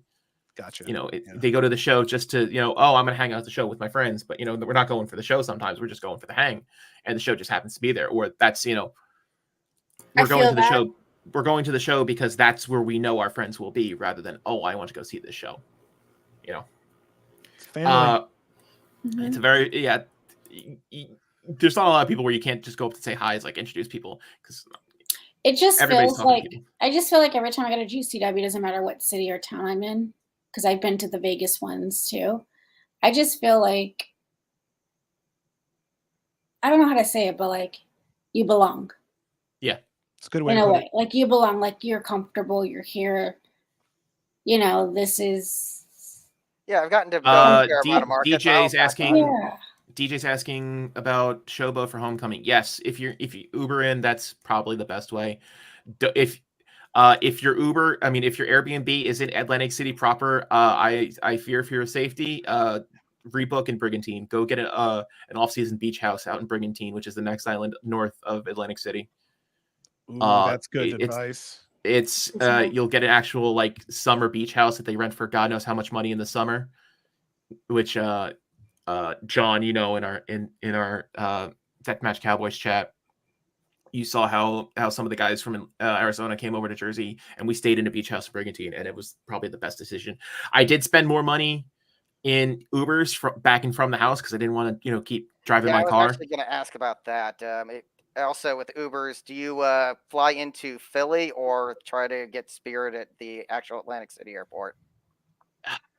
If you can get into it, actually, if you fly American, you can catch a bus that is ticketed like an aircraft from Philly to Atlantic City Airport. I don't know if they still do it, but I know they did it for a while. That for American Airlines specifically, you can fly into Philly and then catch a bus from the terminal airside, like as if you were transferring flights, get on a bus and get dropped off at the curb at the Atlantic City Airport, and you can catch an Uber from there. So that's the way you can do that from Philly. I'm local, so I drove into Atlantic City. Like I drove to my Airbnb, and I just caught Ubers from my Airbnb, from Brigantine down to the Showboat, which was like $10-15 each ride. So I tried to minimize my rides, but you're going to spend that much in parking anyway if you're parking at Showboat specifically. Even when I'm staying at the Showboat directly, I'm parking at Ocean and schlepping my suitcase and my stuff across the boardwalk into the Showboat. It's just that much cheaper. So yeah, depending on where they actually have the collective in Vegas. So I'm hoping they have it at an MGM property so I can leverage my my MGM card for free parking. I haven't heard hide nor hair because I talk to various people that may or may not have some guesses at that, but nobody said anything, and I have no idea. Yeah, I've had some conversations with some people that would have the know-how, and they're kind of implying it's definitely gonna be a casino show. And there will be like a room block. They can't not have a casino show. Like they could do they're not going to do collective at the FSW warehouse because that's just no, that's too tiny. Yeah, it's too tiny. Like they'll be doing shows there, but not the collective. Exactly. It has to be a casino. The Silver Nugget's cool, but it's hot in there. Silver Nugget also has its own issues right now. That what's the other one? Sam's? John and I have discussed in private before, but it's not on the table this year because of the. Yeah, no Silver Nugget. No Silver Nugget. What about Sam's Town? Was that the other place they held shows in Vegas? Sam's Town, it's not really a GCW place. If anything, they might be running WrestleCon shows there. Okay. Yeah, it's one of those types. Or the more normie indie wrestling type places. Yeah, it's your normal stuff. That's where they used to have Ring of Honor. That's where they've had Impact until they got the new venue this year at the Palms. But yeah, it's a normie show, a normie place. So plus, you wouldn't want to have it that far out because Sam's Town's way out from the strip. Oh, okay. See, I have going there is. I have no knowledge of. And that's also a problem with Silver Nugget too. So it's kind of for the best. Might as well do the Dollar Loan Center, please. Well, that's also going to be too big. That's another tip. If you're coming to Atlantic City, stay within 4 blocks of the boardwalk. Understood. Don't leave the vicinity of the boardwalk. If you are walking around, stick to as close to the boardwalk as possible, because once you leave that, the casino strip on the boardwalk, it gets there's lots of places in Vegas like that too. Since our cities are kind of mirrors. I'm saying a lot of words without making a single sound right now, so we understood them because we are equally shitholed over here. Yeah, there's places on the strip where if you walk past there, you're putting your life in jeopardy there. Mm-hmm. Yeah, DJ, if you're 15-20 minutes out from the Showboat on an Uber, just deal with it. Get as many people together on a single ride as possible. Just deal with it. It's easier that way. You're going to pay $30 a day in parking anyway. So, just Uber it. It's fine. Okay. Or with somebody at the Nugget or whatever the hotel is at. I've never been to the Nugget Hotel. And I've never actually seen a room or anything at the Nugget, but it almost scares me what kind of a room you might get there. Has anybody stayed at the Nugget? The Silver Nugget? Well, Silver Thank Nugget goodness. doesn't have hotel rooms. It's just They a don't? casino. Yeah, it's just a casino and the ballroom. There's no rooms Yeah. there. Oh, okay. Well, that's People probably do why I that to haven't play seen one. casinos. Yeah. Interesting to play games. Just to play slots. That's it. Or Ain't that crazy? table. Yeah, it was very or- much a locals casino when that casino portion was open. And one thing's for sure, that casino is definitely closed. They had like pipe issues with the water. That's why it's under renovations, even if you can still kind of book the venue part. But I can see why they wouldn't want to do it in this situation and why they didn't do it, because I don't think they can really, even if you could fill it up, I don't think the venue exactly has like all the amenities you would need to run something like the Collective or even one GCW show with like 1,500 people in there that they can fit there. Man. That makes sense. All right. So our West Coast people, you're outnumbered, Frank. Any advice for East Coasters coming to the UCC? My piece of advice is the parties in the parking lot. Yes. That's We get free parking. we get free parking. Yes. You get right in And there. that's a and you rarity will- in LA. Fuck We yeah. smoke weed on the Yes. boardwalk. I mean, it's the same thing. yeah, it's true. Yeah. For us, basically you'll drive in and you will literally see just camps of people. And everybody's cool as fuck too. So it's not like you're gonna walk by anyone and catch any shit. If anything, if you're friendly, you can go say hi and people be cool as hell with you. Oh, Yeah, and then we absolutely. introduce ourselves. We even have the local connect that's always there. He brings the weed Yep. and whatever he wants to people who order from him. So we got him in the Real parking kind lot mess. until the show starts.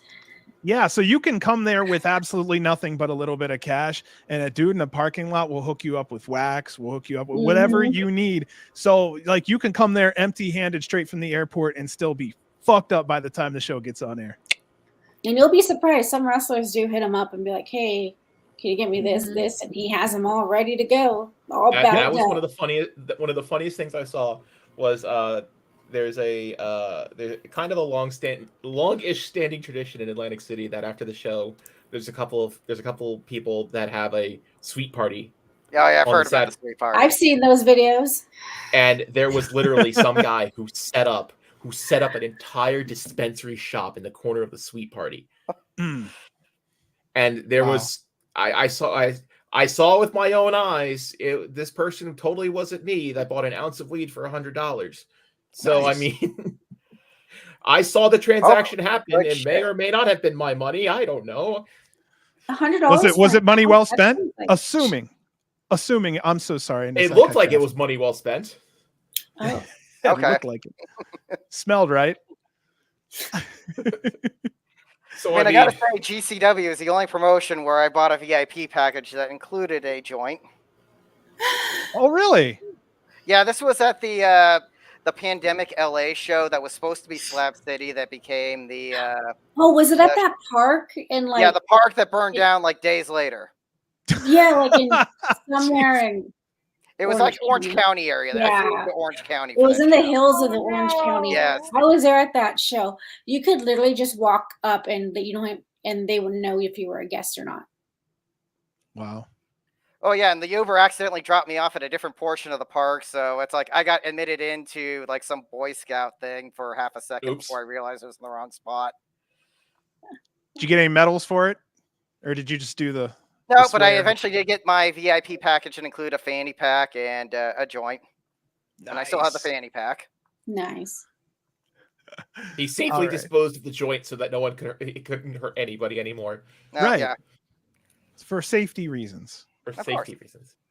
Okay, so we did most of what talking we could, we need to. We can do more if we want to, but I thought of doing something fun towards the end of the show here. And if you have something within reach, you can use it. I know I like to- exactly what I got. So give me I one. want to do a show and tell. If anybody I'm going to has go off anything, camera for a minute to retrieve the please, item. please, anything in another room, whatever, bring it to the camera. You can spend a second and get whatever you like. I want to hear Look it. at I all the wanna hear- screens go away. That's good. That's good. They're all grabbing something. Now I got to think. Oh, I know. I don't know what I would grab. I have too much stuff. That's a good thing. Grab something. Have fun with it. Look at that. Everybody's going somewhere right now. This is great. Okay, let's see. Uh-oh. We got one. Okay, so one's back. Good. Good. I don't know what we're grabbing, but I'm just grabbing some some things. I found a thing. We're getting to it in a second. The boys, look at the boys. They're digging through their shit. They're like, oh, I got to do something cool. Gotta get Do something my. cool. Is this also on Twitch? Yeah. This is all over. It's on Twitch, Facebook, YouTube. It's streaming right on Twitter right now, live. It's across the board. So yeah, because we're with the Body Slam family, you know how it is. He hooked everything up, so it just goes across all the. Yeah. Okay, is everybody ready to share their show and tell thing? All right. Sure. Who wants to go first? Oh, you are all. Come on. Who wants to go I'll go first? first. Oh, Oh, there it is. There it is. We got our first one. Oh, Oh, is this that big old? This is the 8x10 flag that or Yes. the 5x8 flag that flew over Hammerstein. are you gonna Oh, that's awesome. open it, or are you gonna? Yeah, I have my screen blur, so it's not gonna show properly. But I feel this bad. thing is honking wow. big. Oh man, that I is want one of those so bad. Big. $30 on Amazon, baby. Is that where they're at right now? No, that's where I got it. I found a Oh, okay. 10,000 by 10,000 PNG of the Long Live logo on DeviantArt, Uh-huh. and I just shipped it right over. I just went over to Amazon, 27 something bucks on a custom page on Amazon. Oh wow. Bing. Okay, you're smarter than me. Dang, I that's found mine on big. eBay. Yeah. Way I smarter bought than mine me. at the GCW merch table. Is it the 3x something? I think they are. And it's the one you have behind you, the long. Oh, live okay, this one. GCW. Yeah. That's the same. It's the same graphic as you have, John, but it's just blown up. Bigger. Oh, I love And I actually have something else that most people probably don't have. bonus. Let's hear it. Well, I'll let you hear it first before I show it. Okay, it better not be a communicable disease. We've played that trick before. Okay. I Oh, no recognize kidding. that. I've seen Allie Wow. use one of those live. I have the out of 50 Alley Catch official boot knife. That's cool. Nice. See, I was there when she slashed Justice's chest or his stomach with one of those. This is Was one of that the in this Vegas? was one of the things. No, that was This in is one of the that was the things first that- LA show back after the pandemic closures. Oh wow. That's So, awesome. Yeah, this is.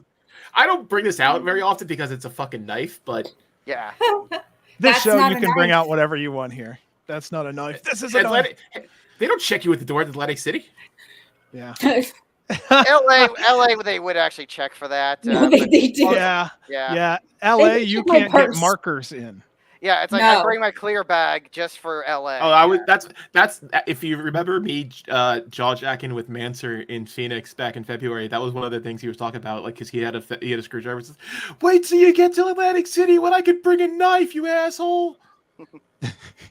You and him had a nice little face off in Phoenix that I still love to this day. Oh, I still harassed a few other known-ish marks that got into it with Manser that I still had the best one. So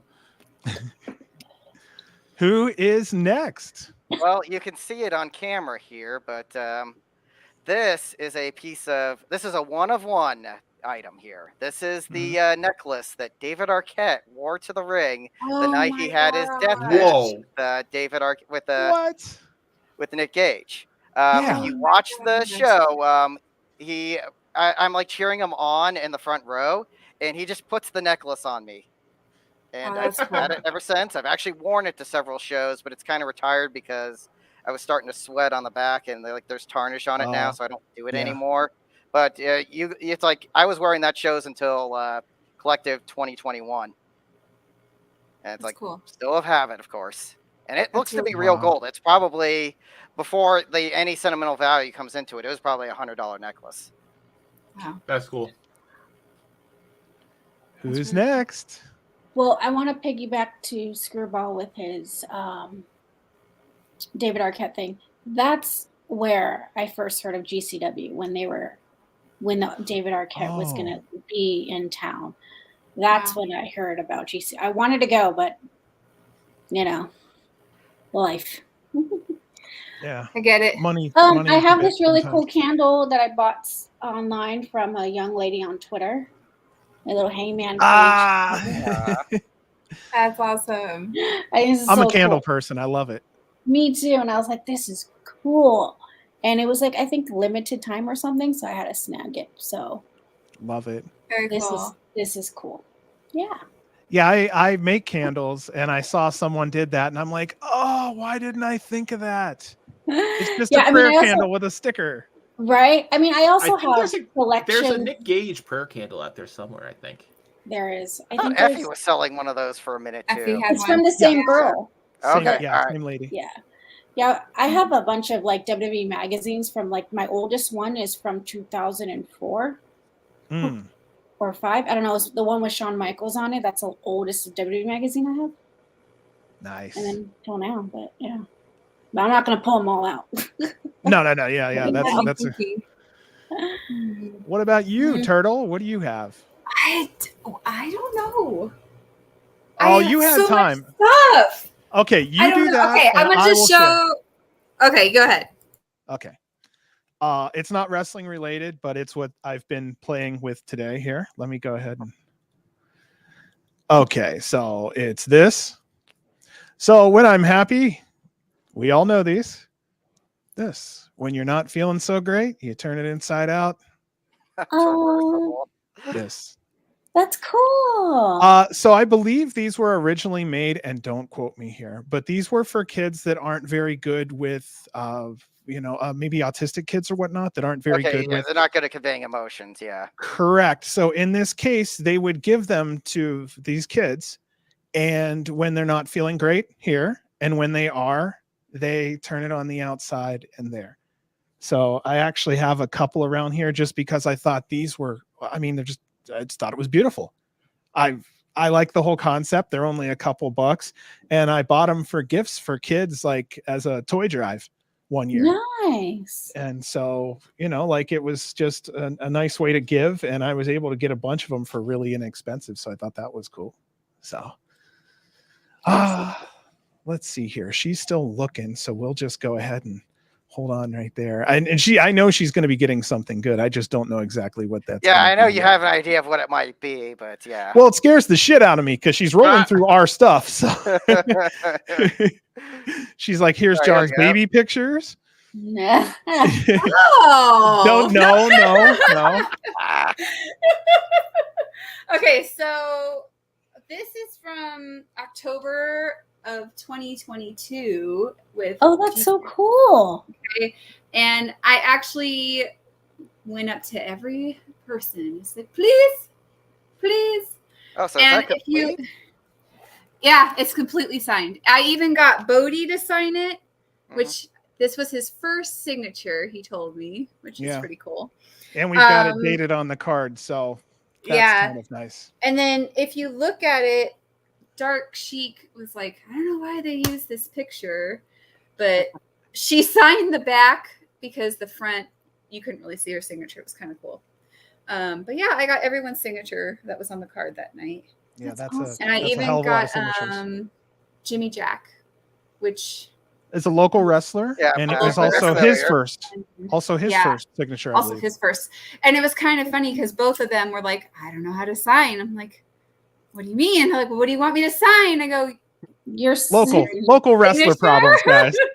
Right. yeah. Yeah, it's like Local I wrestlers. bought some of the talent's very first 8x10s ever. Like Jay Vidal, Yeah. when he debuted for Impact, the next month he had his first 8x10. It's like I'm the very first customer. Like he's Aw. like, it's like save me the trouble of doing it the next week at the actual FSW show. Jay Vidal is a sweetheart. I'll Yes. say it through and through. And another one that I Love think would have done a couple very fun things on GCW if given the opportunity. Yeah. Just wanted Love to mention 'em, that, love 'em. put that out there. Also, always smells good. Let me explain Yes. something to you and how important this is. At one of the first shows we had been to, Jay, before the match, was just trying to, get a little lotion on his hands. No big deal, right? When he came out and slapped everybody's hands, we were all sitting there and we're like, what the? Because you never smell your God, would you ever want to smack a wrestler? It's always Oh, sweat God, or no, exactly. It smells or there's something going on there. Well, anyway, I'm Dirty. like, damn, he smells like It's like his hands smell like peaches. And it got me to a point to where after the show, I'm like, listen, I don't know if you did it on purpose, but I'm tired of getting hit with sweat. It was so cool to have someone touch me and it smelled good for once. And he said he believed the same way on the fans' end too. But yeah, but I told him, I go, I don't know if you did it on purpose or not, but I could tell you right now, smell is really important. And if someone put a certain smell in their hands and hit everyone's hands on the way through. At first, he was kind of like, "Oh no," like, you know. Oh yeah, I'm so sorry. And we're bad. like, no. Yeah, like no, No. it's okay. It was a good thing. But Yeah, it of didn't course, smell I like have sweat all for my once. pictures that I took myself, and each one of them have been signed by. Santana. I saw Santana Jackson. Yeah, so Yeah. you can easily see that wolf. That's a good one. I got Bodie. I got Cardona, Of course. Yeah, she's Steph Delander, Rena, which she was really funny. I didn't realize English thing. I'm like, oh, all the I feel very bad. Yes, because I'm saying, could you sign my picture? And she thought I wanted to take a picture, and I'm like, never mind. Yeah, you It's got a okay. Panama, Take a Kathy. I I didn't Although I think will about say that. I will say this though, her English has improved from the first time I met her to the second time I met her last year in Chicago. Definitely, good. definitely. Good. I got Sawyer. You're only know, I got allowed one. A lot. Sorry. I have a No, lot it's of great. pictures. No, it's great because you know you get to see your pictures. I I like love my it. pictures. I love these. But yeah, I have a lot. And every one of these wonderful people I could talk to all day. All day. They're all lovely people. DJ Luda says, I don't have anything GCW related, but for show and tell, I would show off the piece of door I got from an indie show where JT Dunn put Effie through a table. Wow. Oh, we have a chair that Dark Yeah. Sheik hit Jay Vidal with. Jay Vidal through twice and fucked it up so Yeah. bad that I can hold it with one leg. And like from up And it's like 4 signed. feet up in the air. God. And the fucker's so Yeah. broken, it still touches the floor from 4 feet Jesus. high. Like it was just Yeah. mangled. It was beautiful. We took it and had to get it signed. I have some Yeah. Danhausen teeth around here somewhere. He had his jar at Indie Collective, and it actually fell out of the ring and broke, and I just took a few teeth from it. What are the teeth? I have to ask. Thank you. There- Let's hear. They're plastic. They're just like little Okay. plastic teeth bits. I always thought they were they had to be like cereal marshmallows or something. I thought That- candy, I can see that. like just Like sugar either candy. or cereal marshmallows was my Yeah, was they're my just thought of- they're just fake plastic teeth. Okay. Unbelievable. He has So- to carry a jar in fake Yeah, plastic. he probably teeth gets for them on TSA. bulk from like Amazon or somewhere for like next to nothing. Yeah. Oh yeah. He should be selling those in a jar right now for $20 a piece. Oh, Oh, yeah, that. he should. Definitely. Surprised he hasn't, because he's usually really good about merchandise opportunities. Right. Okay. So is there Yeah, anything well- else anybody wanted to discuss before we closed out? Anissa, you were saying something there. Sorry. No, it's okay. No worries. Just kidding. Just kidding. It had nothing to do with GCW, so just kidding. Well, yeah, we hit 2.5 hours, which is about an hour more than I expected. And if it wasn't so late, I'm sure with more subjects, we could definitely go far. Oh yeah. But that was all Definitely. the questions I just had for tonight. Is there anything that anyone would like to plug or say before we end the show tonight? Any of you? Yes, if you're in the Vegas area, some really good people are putting on a show this Friday. World's Greatest Wrestling is making its debut. It's booked by top tier Bovey and his wife Brittany. They're excellent people. All the people on the card are excellent people. So if you happen to be in the Vegas area, consider heading to Sinway Friday night. All right. Anyone else? Anybody want to push anything? We're not selling any teeth online or anything. Frank, you're not selling your body online anymore? Anymore. That's a loaded question now, Sean, isn't it? I just, you know. I was gonna make the joke. Shout out Wawa Diet half and half iced tea, but that doesn't even land anymore. Right. Especially on I a West got Coast nothing. crowd, you poor guy. Yeah, we don't Yeah. have Wawa here. Yeah, we're not as cool. I think the like- coolest thing we have Yeah, is first time I went to In-N-Out. Wawa was Collective this year. What were you saying we have, Anissa? I guess the best thing we have over here is In-N-Out. Yeah. Mm, It's all You right know- for me. It could be Uh, mid here and there, but I mean, Yeah. week of For- West okay. Coast, week up in and out, I guess, when it comes So- to food wise. I'm a picky farm boy redneck talking just for a minute. I wish the French fries were a little thicker. Like, so you were eating Oh yeah, I this- don't really. you know what I mean? I never really like their fries. All right. It's so like they're got good. that. They're like good quality, but at the same time, it's like you just wish there was like it was a little. Just- it's like from a quality perspective, it's good, but it's just Yeah, like the I just think concept's it's- wrong. I think it's just the oil that they probably use. With enough ketchup, Oh, they're yeah. awesome. Yeah. I haven't been Okay, in and out so- yet, so I can't comment. You'll make It's it like, one I day, wanna hit Frank. like a Bucky's Yeah. in the South or something. That's the other one I haven't gone to yet. I haven't been to a Buc-ee's yet either. Me neither. Me neither. Me neither. I was supposed to go to one in Dallas, but it just never happened because we were too busy. I always wanted to go to one. So Mhm. If anybody goes between Las Vegas and LA, there's that Eddie World. Love I it. don't know. Anissa, Screwball, you guys ever stop at Eddie World halfway through LA and Not Las really. Vegas? I tend to fly because I'm going solo, so it kind of. Oh, you rich guys. Well, Yes and no. I don't know. Maybe I don't remember. Okay, so Eddie World is like a small Bucky's. No, I it- know. I know. What it does. Is it the one that has the beef jerky that you can Yes. select beef jerky? Yes. That's the one. Oh, okay. I never really explored. I just went in and I just grabbed. Oh, Oh, it's bulk candy. good. And their ice Bulk cream candy good and the cleanest restrooms between LA and Oh, Las yes. Vegas by far. yes. They have a pee game in the men's restroom where oh, it God. has no, dude. Not- it has not a in the soccer women's. ball, and you're a goalie, right? And you have to turn and pee to the left or the right to block the ball. Oh. Dude, you guys, you're talking to a kid here. It was so cool though. So you can block balls while you're peeing with your And now I'm wondering, where are they using a camera? Now I'm wondering what they're watching to know the pee stream. Yeah, we've went too far tonight, guys. All right. Yep, yep. Good Good night, Yeah, I good don't night, want to think everybody. about that. Well, I do want to say thank you to everyone who came on tonight. It really meant a lot on such a short notice to have a bunch of cool people just to sit down and say, you know what, I'll stay up late with you and just talk. So I want to say It thank is you. currently 1:30 in the morning here in the East Coast. So Yeah, man. 250 people on right now, just chilling with us too. So that's highly Yeah, not bad appreciated. for like no guest, no bread. No, yeah, just one guy and his people. Yeah, and we're not just even sitting here. talking the shows that just happened either. It's like No. Seriously. Ramble. Yeah. to be perfectly honest, I was busy watching the Yankees game, so I didn't even have a chance to watch the shows yesterday and tonight.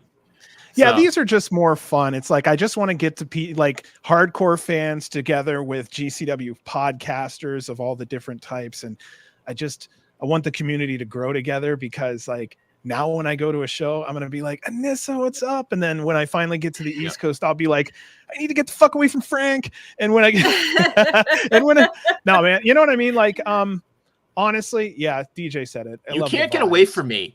In Atlantic City, I love you, dude. Like, I like love they're like another mutual friend of ours, Gabe, has literally texted me saying, "Frank, I can hear you on the stream because my voice just carries in the terminal Yeah, when I start yeah. chants." I know I'm exactly just- who I think of the West Coast equivalent there. Oh no, Oh, I'm gosh. not nearly that Yeah. bad. I'm not No, nearly you're that bad. But like on chance, Oh, my I know voice cuts who. through the din. My voice Yeah. cuts through the din, and Gabe can exactly pick out my voice when there's chants going on in the Atlantic City. So then the real quick question before we do head out, then everybody has plans of making it to Las Vegas next year for the GCW. Yes. Okay. Oh goodness, it'll be nice to see I you guess guys. so. It's very questionable for me. Yeah, it's like I only have to drive like 10 miles probably. Sean, As you're long as in my and group chat it's- named Operation Viva Las Violence. I know. Hey, I have to play like the public knows nothing. You know what I mean? So it's more fun to just, you know. I know. I'm Oh. debating if I should either drive or fly for GCW in Vegas because I mean, one time it took me 6 hours just to get there. Every now for and then a wreck Homecoming- will screw you up. I'm sorry, I missed that chat. Could you bring that one back up? Second row, yeah, seats for DJ Homecoming, said- in front row from JCW. JCW, I'm just gonna say it as it is. JCW. Most of the regulars that go to Atlantic City shows tend to skip JCW these days, just because there's already so much fucking wrestling happening during the weekend So people just kind of take JCW off as like they just go up to their rooms and smoke, or just hang out, get dinner, whatever, when it's like a Sunday afternoon show. And because it's like there's so much wrestling, and if I really miss anything, it's on the YouTube. I mean, for JCW and GCW evangelists that we should be, because we're on a fucking GCW almost state sponsored podcast at this point. A lot of like you're not from Jersey, so I mean, obviously, if you want to swing the shows, go for it. Nobody's going to stop you. I've gone to shows half the time, but even at a certain point, it's like there's just too much wrestling, and we just say, yeah, I'm not going to go to this one, and just like I'm going to go get lunch. It is what it is, because especially on when Sunday afternoon shows, it's like, oh, I'm going to go to a show at 8:00, and then that gets out at midnight, and then I'm going to go do various substances in a hotel room until 4 a.m. And like, I'm not getting up at 2:00 to go to another wrestling show to do it again the next day. No, I'm going to get sleep and go get food. Gotcha. Yeah. And then my end of it, and I've preached this before, is that I've had to go to a lot of small shows doing local shows and whatnot. And I like that those are the shows sometimes where the wrestlers are a little more loose, and sometimes you can get better conversation and more one-on-one time. So I would say if you're going to look at anything out of the JCW show, I would say go there to enjoy yourself in a less stressful environment. People won't be packed shoulder to shoulder. Again, you may go to the merch table and spend double the time because people will have double the time to spend with you. So I think it's going to be about the most time we spent it with people has been at like when they haven't been in Atlantic City. It's been in Ridgefield Park up at the Mecca. It's because the Mecca is just so much more of a it's so much more of like the Vegas comparison would be the Mecca is a locals casino. Yeah. And Atlantic City is, the touristy place. And when you're up in Ridgefield Park, it's a Sunday afternoon. Nobody has any expectations the afternoon. It's just come as you are. Okay. Hey, let's watch some graps and, take the day as it comes kind of stuff, Yeah. I really am a strong believer in those small shows for people who are really trying to get wrestler interaction. You could be sitting in the back drinking with Manser at one of these JCW shows, and you may not get that at a GCW show, but yeah, it's a little more of a party atmosphere when it comes to being a little more loose. I don't know a better way to put it, but I'm just saying if you're one who don't like large crowds or you don't like crowding, a JCW show may be a little better for you when it comes to just feeling like you have more personal space and you're able to walk around a little more freely without accidentally bumping into someone.